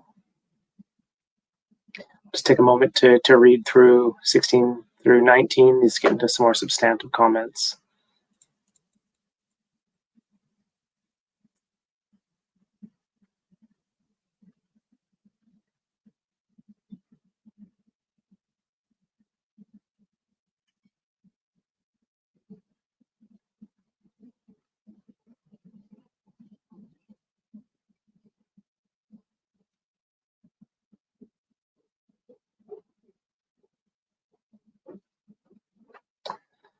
Any other comments on 16 through 18, or folks have a chance to get into 19?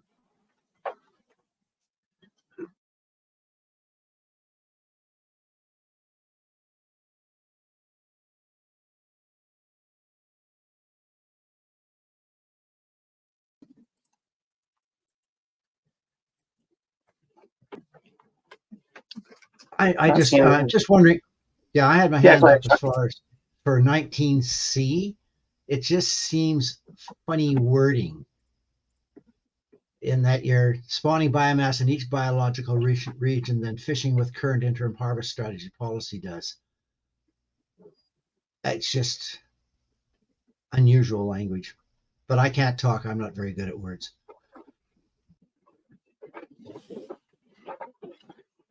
Oh, may have a larger arm.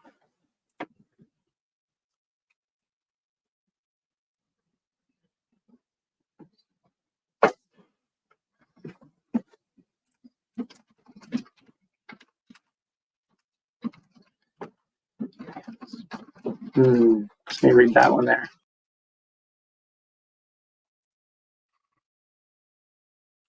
I don't like it.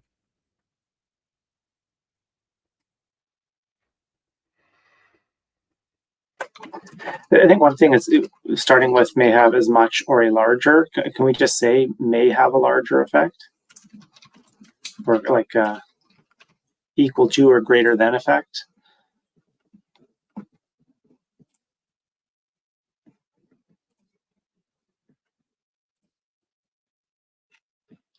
And maybe it's then fishing under the current interim harvest strategy policy. Using or under? Yeah, sorry, using. That sounds good. For curiosity, why are we using the word fishing if we're talking about the objective? So the observation from this piece, Chuck, was that if there was no fishing occurring, or what's a better way to say this? It's that the Pacific Decadal Oscillation is a greater driver a more powerful driver in long-term distribution of spawning biomass than fishing is. So when we look at scenarios with fishing or situations with fishing and without fishing, PDO is the driver. Okay, I get that context now.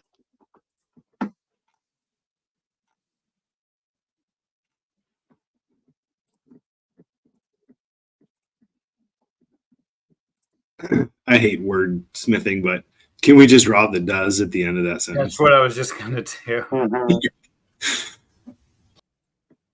But do we have to put in a when using? Fishing when using the current? For fishing, yeah.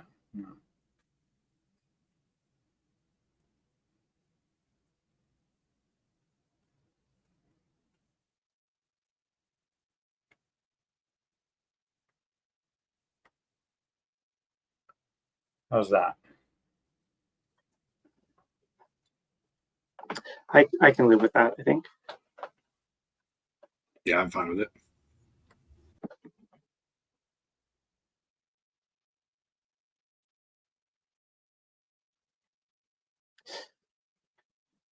Okay, not seeing any other hands. Let's move down to paragraph 2021.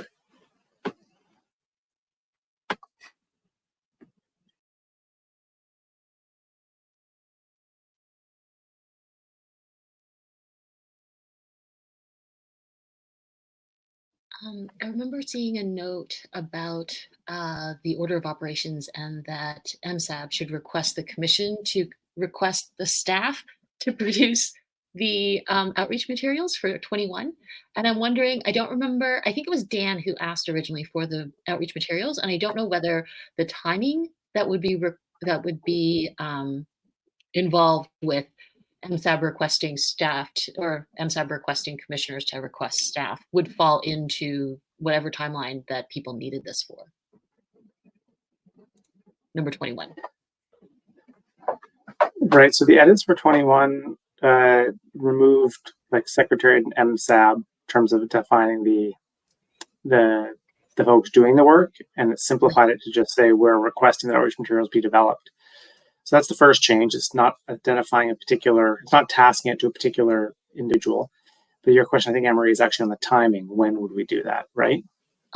Partially, but just looking at the version that Alan sent out yesterday, it looked like that this was edited, because it would be a request to the commissioner to develop outreach materials, and then the commissioner would then direct staff, is the note that I see in the margin. And so following that particular set of directions on that timeline, it seems like it may not meet. I'm assuming someone's needs to have something by the fall, given when the commissioners are meeting. Yeah, I don't think there was any timelines related with it. It was just, this is a useful example of demonstrating of what the MSE is capable of. And we should be able to communicate this more clearly. Okay. The irony of this is that we can't communicate clearly about how we're communicating. As long as we're not missing the ball in terms of when somebody needed these outreach materials by.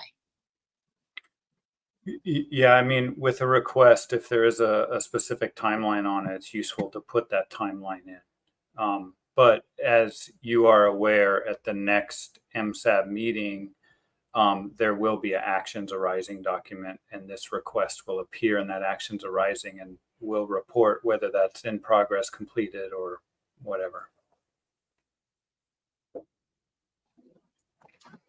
Yeah, that's a good reminder, Alan. Chuck, I see your hand is up. Yeah, I think that maybe on number 20, line 2, the first two before the word respect should be removed, and that might mean that you put a comma after harvest rates to break that up as well. I may be wrong, but that first two confused me.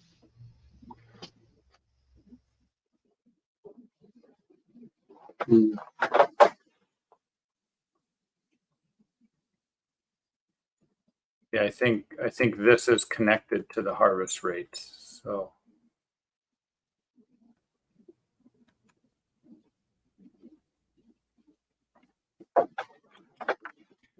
Yeah, good catch on that. Removing that verse 2 there. It's amazing how many times you can look at something and miss it like that.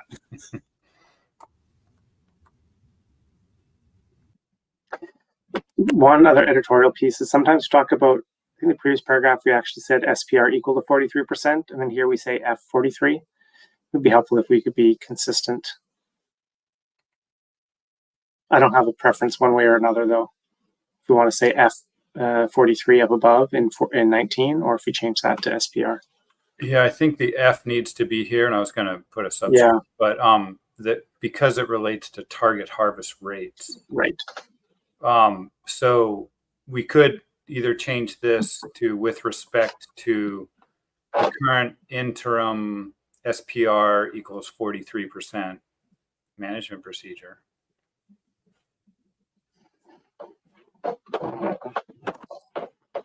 Or the with respect to, yeah, I mean, yeah, we can be consistent, but to be consistent, we have to make sure the wording is consistent as Quite well. a bit wordier, yeah. I think I don't know, maybe it's not worth the fight. The reason I'm pushing to SPR is I think SPR occurs way more often. I think the only time F occurs in this document. Yeah. So we can say,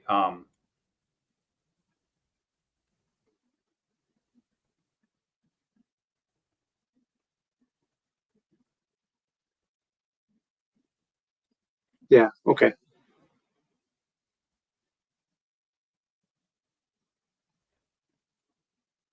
results with respect to the reference interim management procedure, SPR 43% are likely minimally affected by the recent change. This is a very, very long sentence. It is.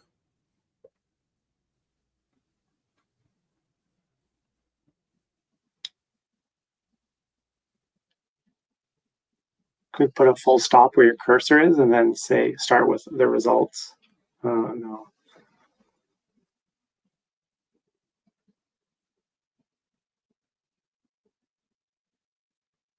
Yeah, maybe that'll work actually. Results with respect to the reference interim management procedure. Or, okay, yeah. Or I could keep that as one sentence and break it down here at the and say the MSAB noted that the operating model or something. I think what you just mentioned makes a little more sense to me. Down here? Yeah. That spot's a little more disjointed from the previous sentence.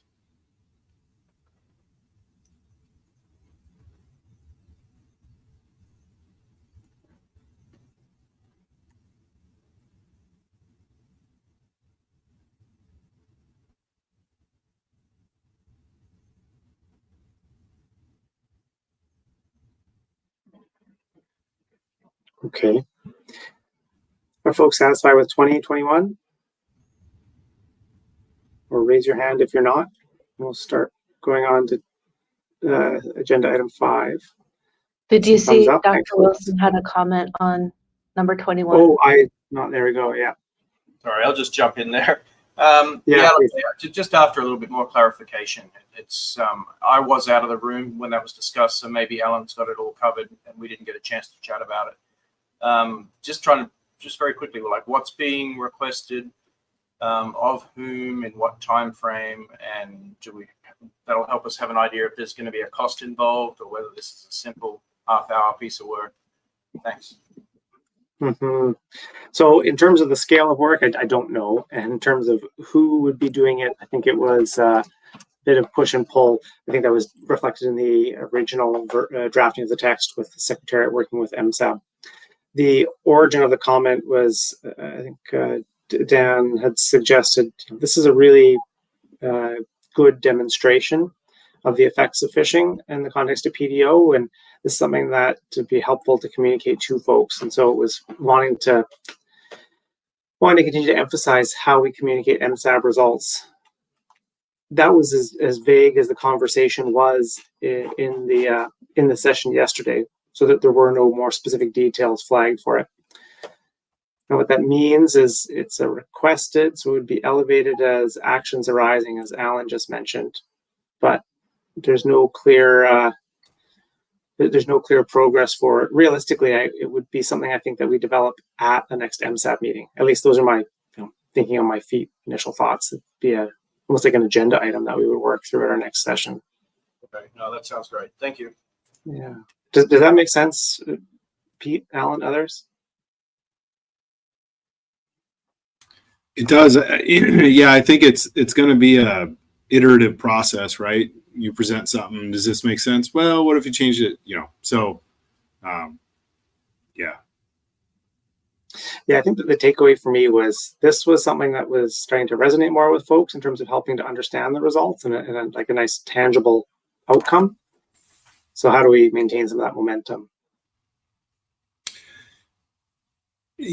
Yeah, just a quick question. Alan, are you intending to write that up at all? I mean, it seems like a pretty good journal article there. Result. Yeah, it's in the list. Yeah. Yeah. Okay. Yeah. And one thing we have done with outreach is, especially with the biological sciences ecosystem services branch, is create posters for the annual meeting. And we did one for MSE this year, in fact. So is this last sentence helpful? We could even say MSAB019.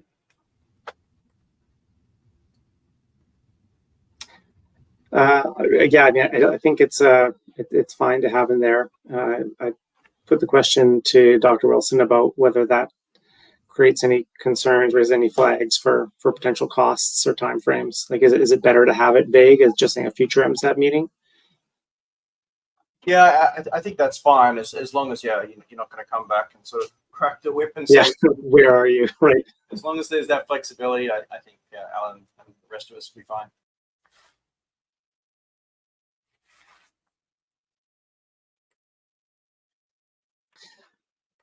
Okay, great. Let's go to the next agenda item then, section 5.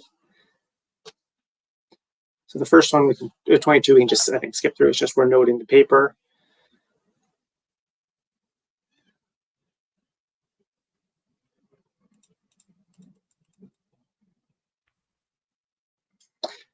Alan, the harvest strategy policy that's hyperlinked there,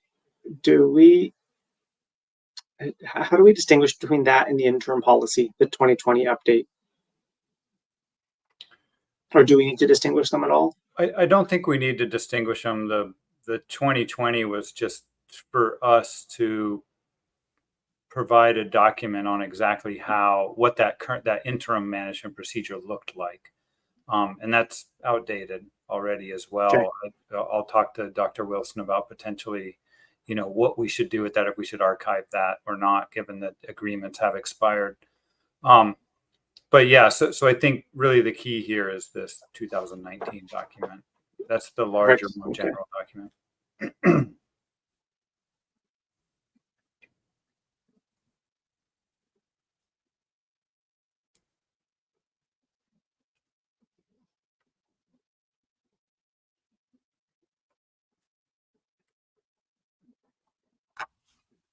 Just a minor editorial thing in paragraph 26, and subsequently increase uncertainty. We spend 3 years longer and subsequently increase uncertainty in the stock distribution.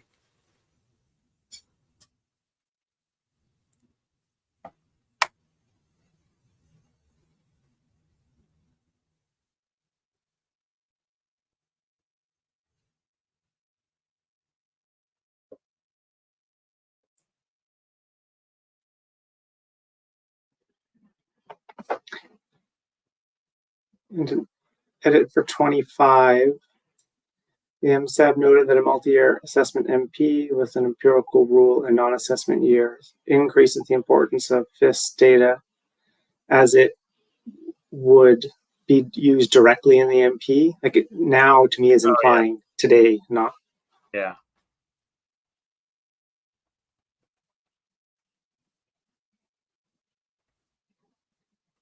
in the MP or something like that. Yeah. Thanks.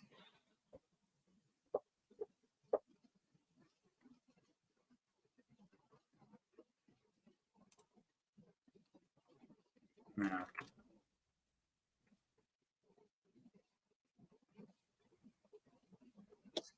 I think we can scroll on a little further. I don't see any chat or hands. So for 2026, so the annual change in the fish design may reduce the number of fish stations surveyed. And wouldn't we just say the annual change in the fish design may result in maybe a result in gaps in some of the areas that may span 3 years or longer, just shortening up the paragraph if that's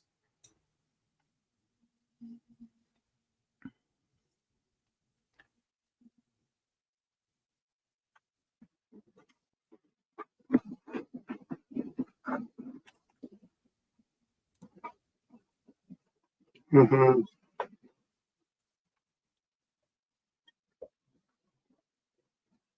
I think that's helpful. I agree. And it just exposes the redundancy in the two may, whereas there's some maybe result in some areas that can span 3 years or longer.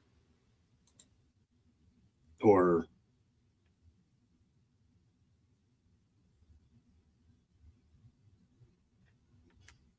can, may, whatever. Can, yeah, the two mays. It's one may with good.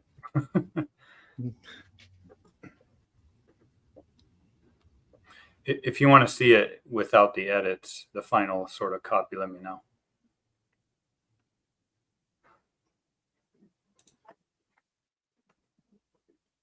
That's all right.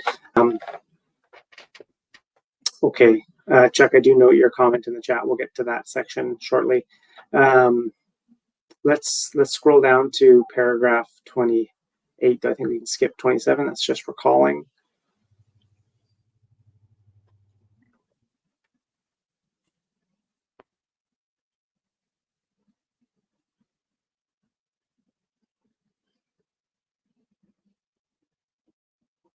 I don't think the parentheses are needed in paragraph 29.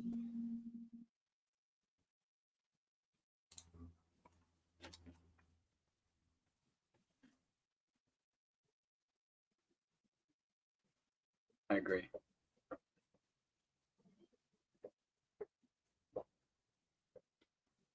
Appreciate having these details in paragraph 29 though to make life easier when we get to this point.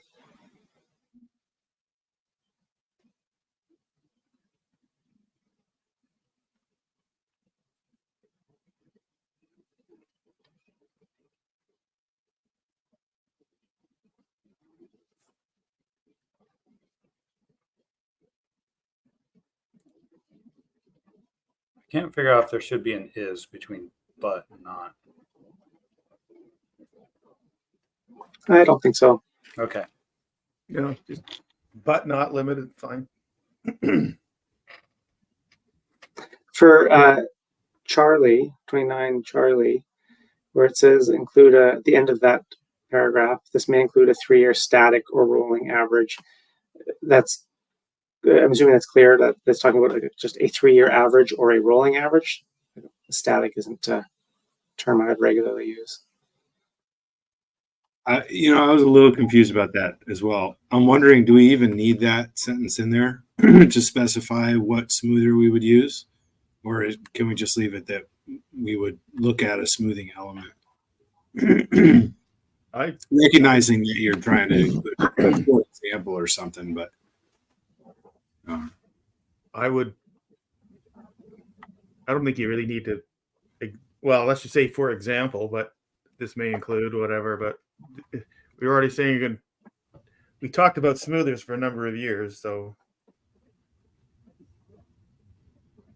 But I think Dan wanted in there, so maybe that was important. Mm-hmm. Yeah, that was his text.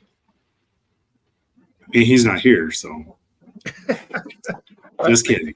But I think being the static does help. It reduces the potential confusion. Yeah. So, for example, this may include a 3-year or rolling average. Yeah, that makes sense.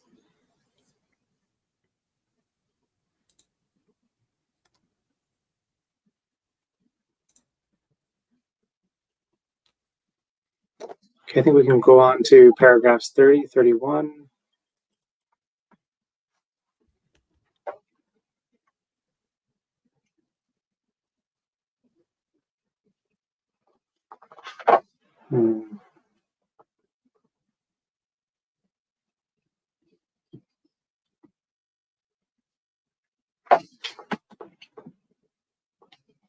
I think in 30, we might need to mention in a multi-year MP. Yeah, I feel like exacerbated isn't the right descriptor as well. But so maybe starting with in a multi-year MP. At the very start of the sentence? Yeah.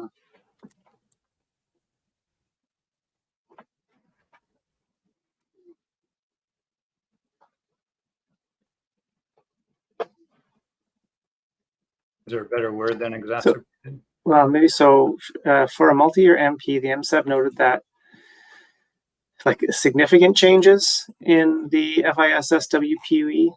Well, it's more about the concerns of changes. So if the WPUE changed by 10% when abundance was low, that would be a bigger concern than if it changed by 10% when abundance was high.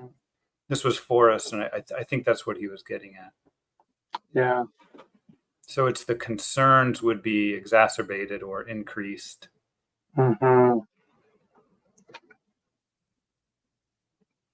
we can frame it more that way, that for multi-year MP, hang on.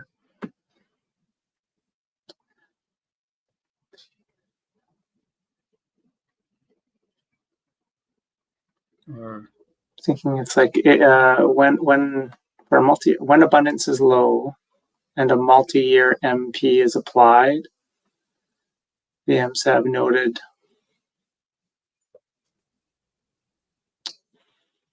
no, how are we going to say this?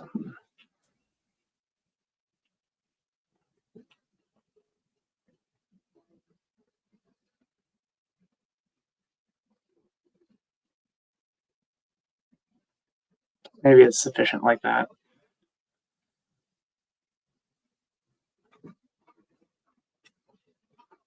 Big concerns about changes in the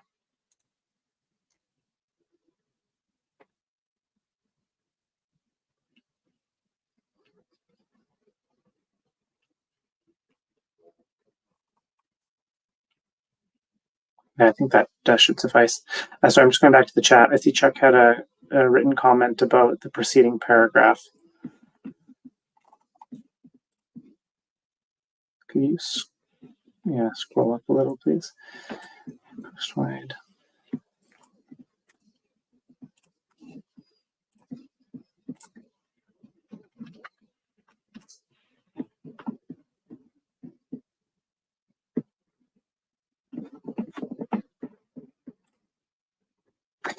Yeah, I see what you're saying, Chuck. I don't know. I mean, I think similar.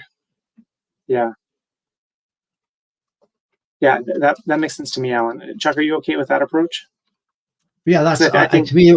It was just left her hanging and yeah, no direction. So that was just my okay, great.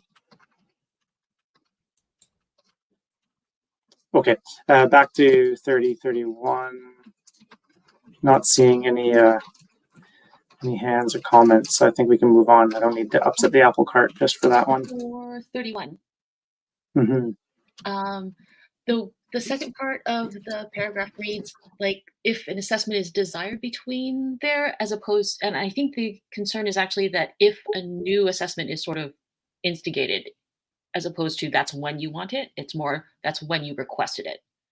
So maybe like if we say, especially if a request for an assessment is made between the time.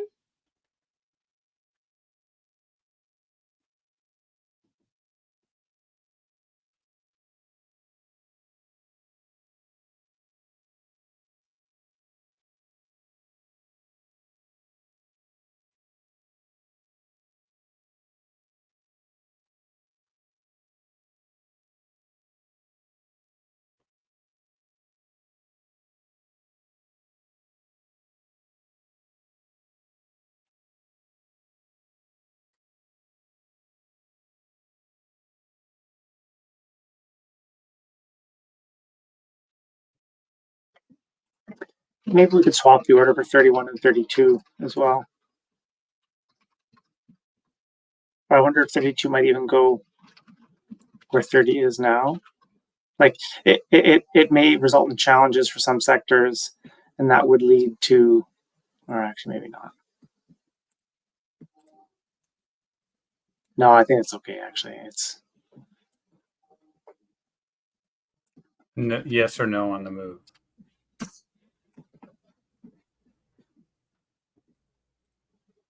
I think that, yeah, that move as you have now is fine. Yeah, I agree.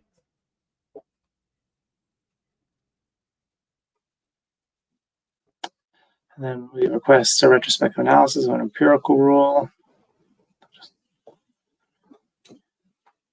Okay. Not seeing any other hands. Let's go into the next section. So 34 is just recalling. I think we can skim through that and get to 35.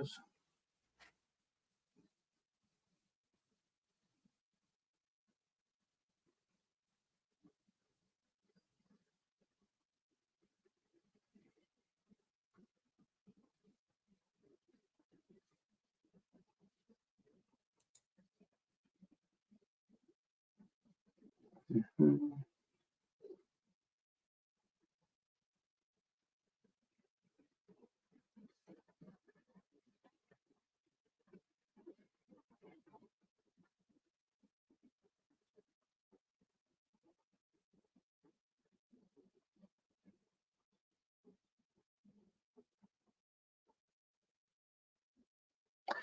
For 39, the second to last line where it says, and it may be difficult to identify an objective. I think we should say like an additional objective.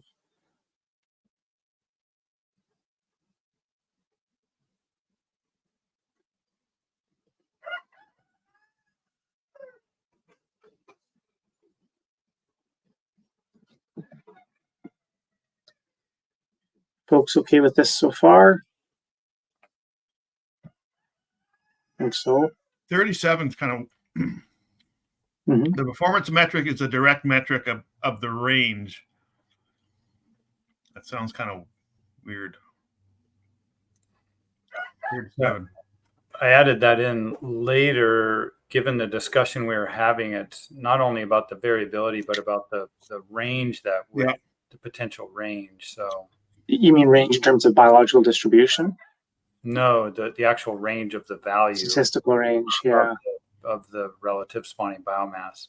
Like for 1 MP, the relative spawning biomass might be between 35 and 39 and have a lot of probability between 35 and 36. And another one, it might, range between 30 and 39 and have very little probability below 36.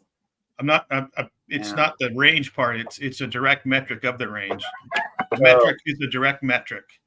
The performance metric is a direct metric, right? Yeah. How about then the performance metric is a measure of. Yeah. Yeah, that sounds good.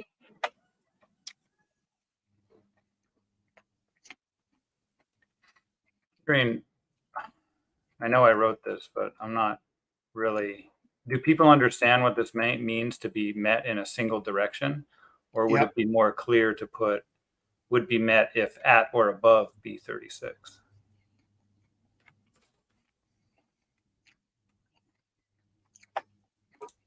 I do get what you're saying there. So it wasn't a concern for me, but using the language that's directly from the objective, so met at or above, I think is helpful. It's more consistent with what's described in paragraph 34. Yeah. It would be met. It must be met. About what would be met. But I still think it can be must, right? If you're less than,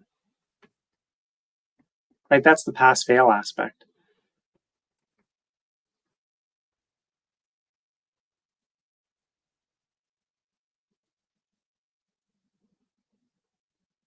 I think it's just a little confusing. Must be met if at or above, but maybe we could do. I don't know. I think I'm confusing the issue now. priority objective where or which is met when. I mean, I like the concept that this is a priority objective that must be met, right? Yeah. The first concept. And to be met, it has to be at or above be 30%, 36%. So if people are fine, I'm happy to keep it as it is. I just want to make sure people understand what that means. Are there any concerns from folks here?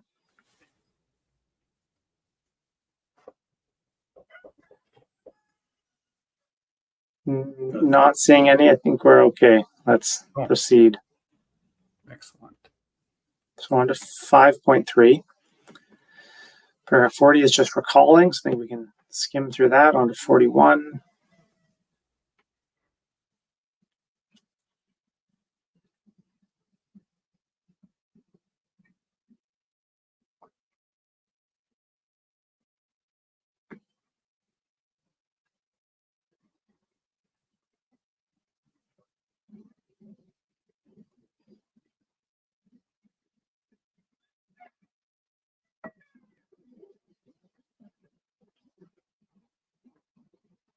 For 42, when we talk about FIS observations are useful to define the exceptional circumstances, it's not so much the circumstances, the acceptable range of those circumstances, right? So maybe it could be useful to define the acceptable range of an exceptional circumstance. Oh yeah, that's better. And yeah.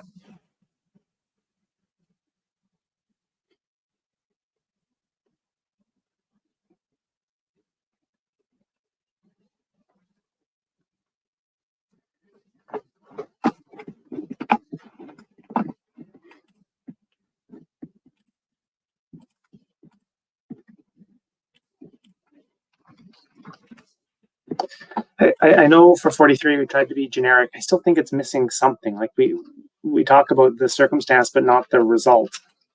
So we think because of this very low WPUE and declines observed in some areas, we deviated from the commission deviated from the MP.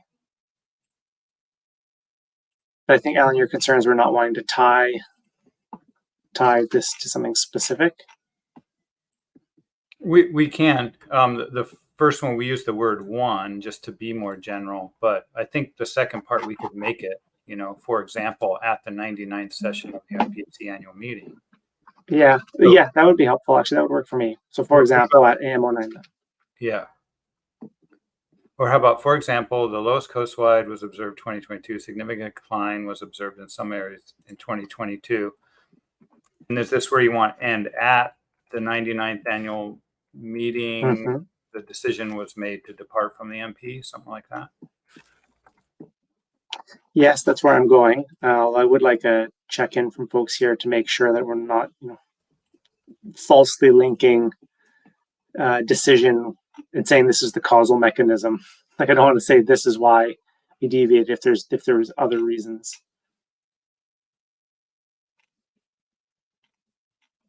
So maybe we could say another decision was made to depart.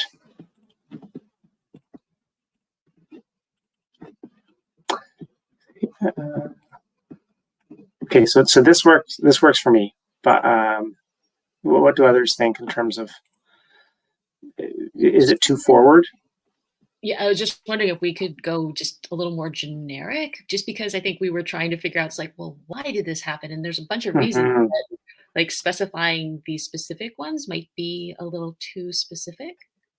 So could we say that this was, and that this may have been a contributing factor to departing from the interim management procedure at 99th session? A number of concerns were raised at the 99th session and resulted in a reduction of coastwide TCY from the management procedure.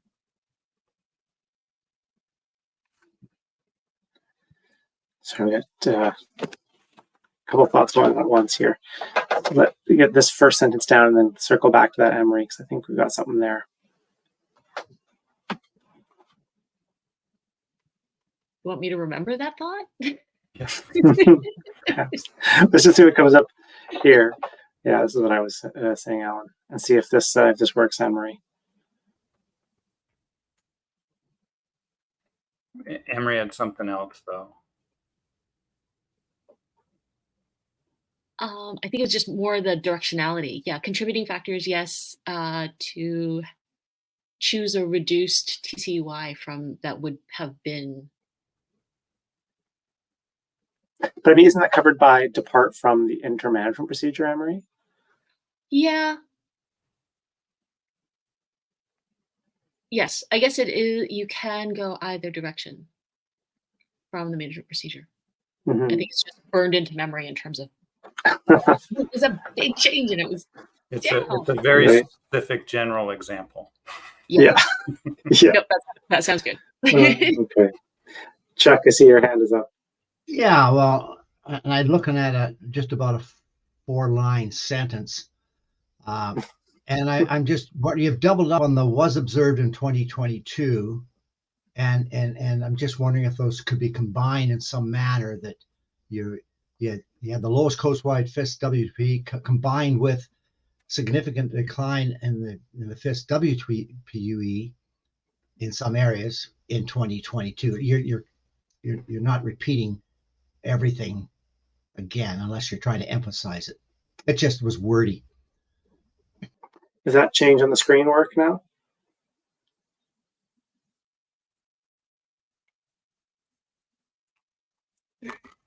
You could always do something like, for example, in 2022, the lowest weather, remove it from the end there.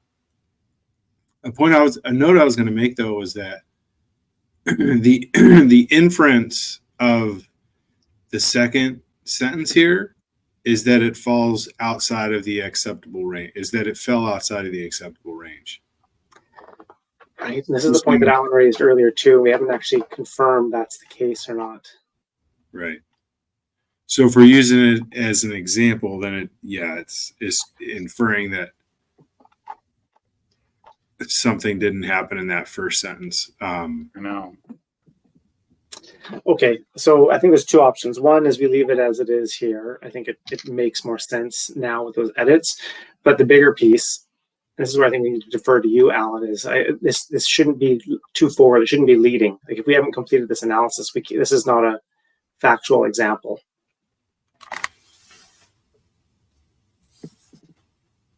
So the second option, option one is leave the text as it's here. Second option is we just strike the for example. And I think that's going to be dependent on whether or not you feel this is a factual statement. Yeah. We could change the example to, because I have verified it with, the declines, the predicted decline in spawning biomass.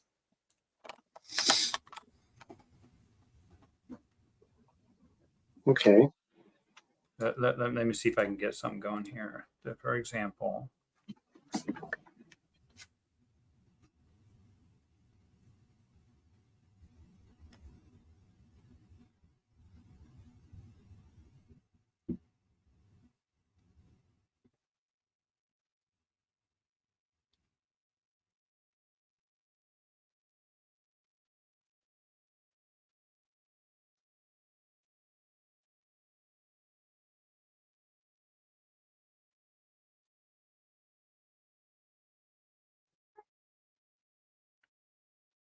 wait a minute.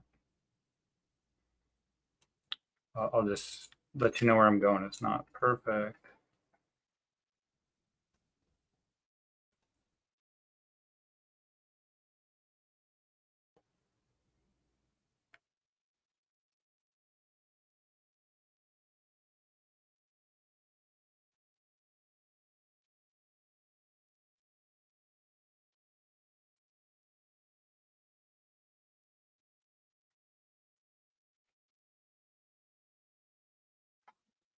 Yeah, that's looking good.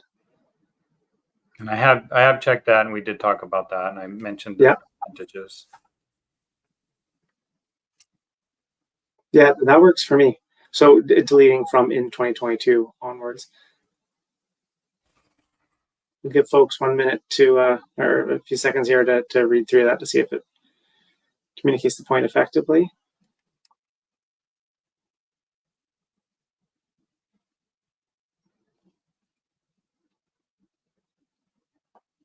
At the end of interim management's procedure in 2022, comma, even though these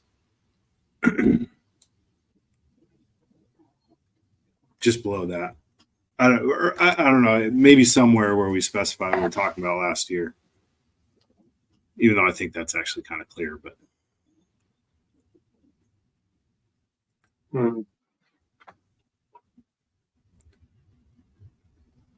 would it be 2023? Yeah, I was just thinking that. It was Right, yeah, let's try to. I always get confused. The 2022 stock assessment presented in 2023 to make a decision for 2020. Right. All right. I think we're okay to move on to the next couple of paragraphs. Thanks for humoring me with that. So then we note that how one might respond to exceptional circumstances, and then how one might respond to unexpected circumstances. Was that the term we used in paragraph 43? No. Other circumstances within the acceptable range. Could we say for 43 that there are other, unexpected circumstances? That, or we talk about circumstances within the acceptable range below, but that's getting really wordy. Especially when we have unexpected here. Mm-hmm.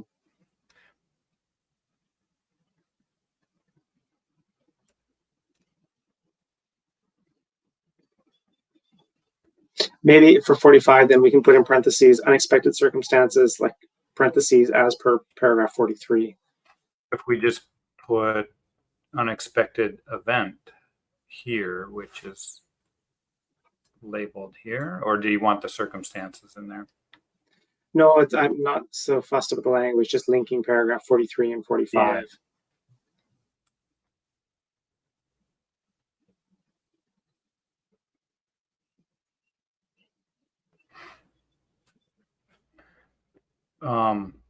So before I put this in, would 43 be better to come after 44? And then it'd be a more direct link. Yeah, actually that might work better. So we note exceptional circumstance, agree that FIS observations could be used. These are defined responses, and there are other circumstances. Yeah. Yeah. Now we have MSAB agreed there are other circumstances, and then noted that responses to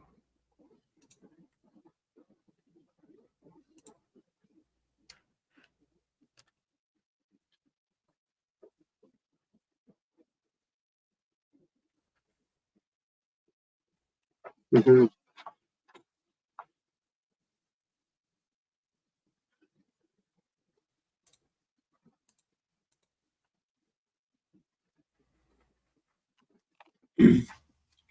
I kind of liked your suggestion there, Alan, of like of another way to link those paragraphs is that unexpected event rather than circumstances. That made sense to me. Also takes care of our redundancy issues we keep running into. Yeah, that makes sense. That's fine. It's a good suggestion. Should I maintain this paragraph 44?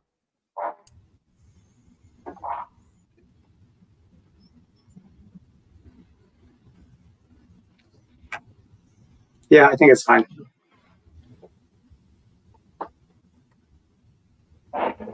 It's not a make or break. Right. But not defined. Okay, now I can remove B.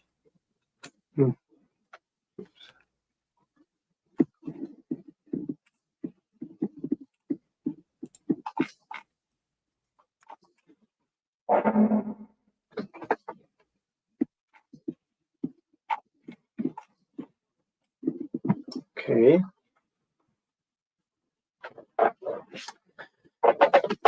Any last thoughts for agenda item 5 and talking about exceptional circumstances?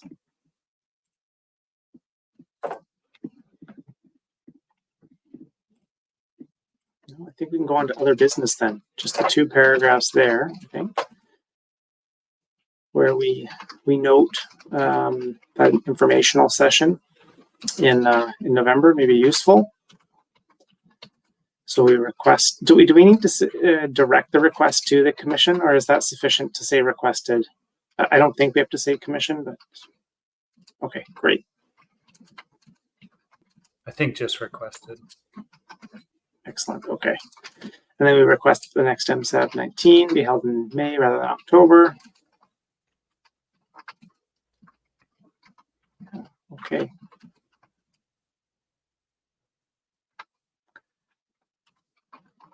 Last call for hands or comments on that piece. Okay.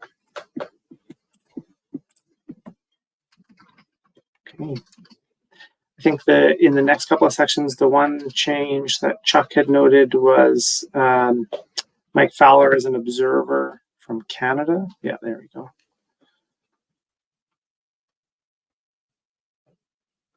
Was Brian Ritchie on at one point? Oh, I don't know. I mean, I'm assuming so. If we'll check the attendance list, but he's U.S., so he was there. Okay. Brian Hoffman is from the Ho tribe in Washington. Yes. Right, that's right.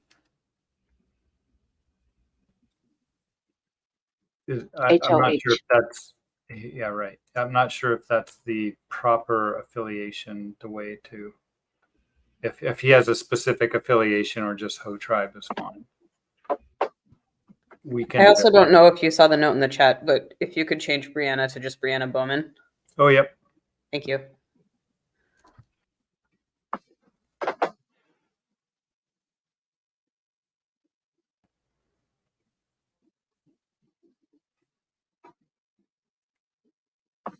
And I assume everybody's correct up here with correct email addresses. If you've got my emails this morning and this afternoon, then they're correct. Minor editorial things we can deal with offline is sometimes the honorifics have a period after them, sometimes they don't. So sometimes it's Ms. period and sometimes it's not. Right. I think we normally go without. Mm-hmm. And okay, so if this is all good, then we'll double check with the attendance list, and everything else is just copied from other documents. Excellent.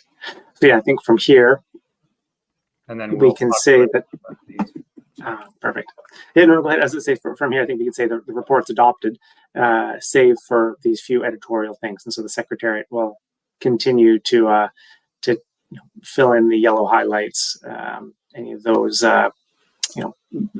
typographical errors, typos that need to be changed, but everything else here is as is. Yeah, so we will just go through, edit this document this afternoon, and likely publish it later today.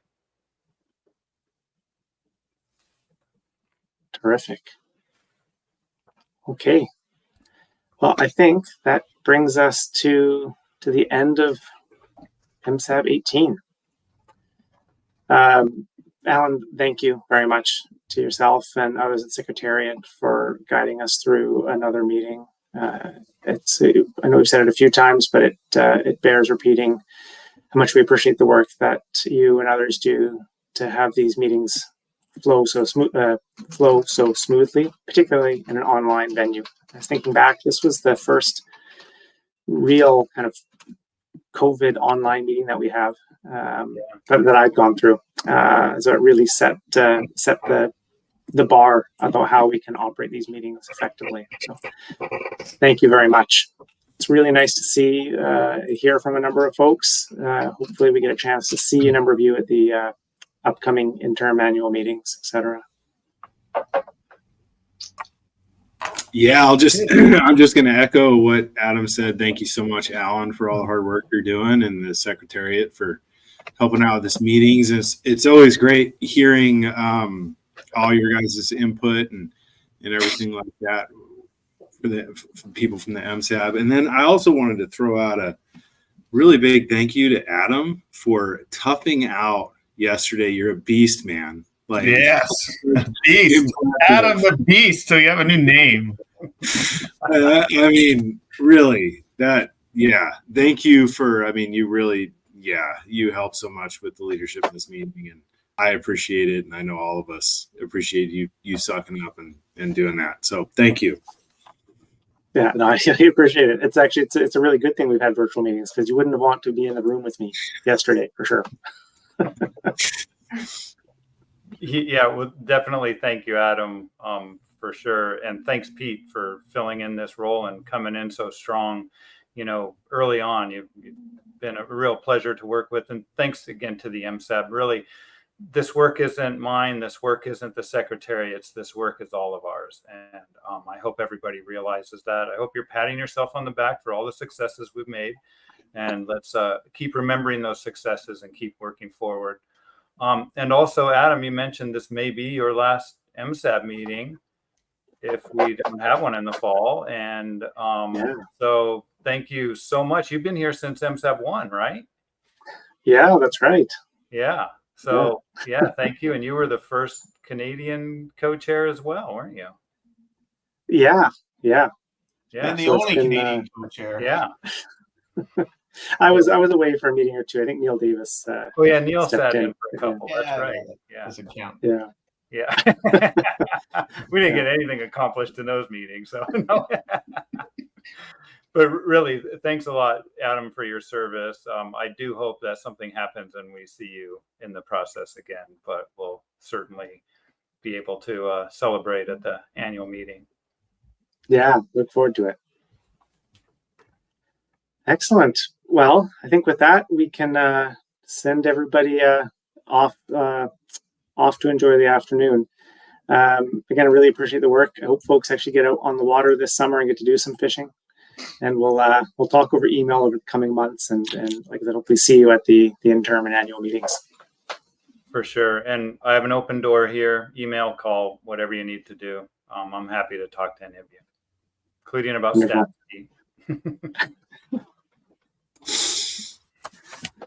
All Thanks, right. everyone. Bye. All right. Thank you. Yeah, thanks all. Okay, bye. Thank Bye. you, everyone. Thanks, everyone. Thanks, everyone.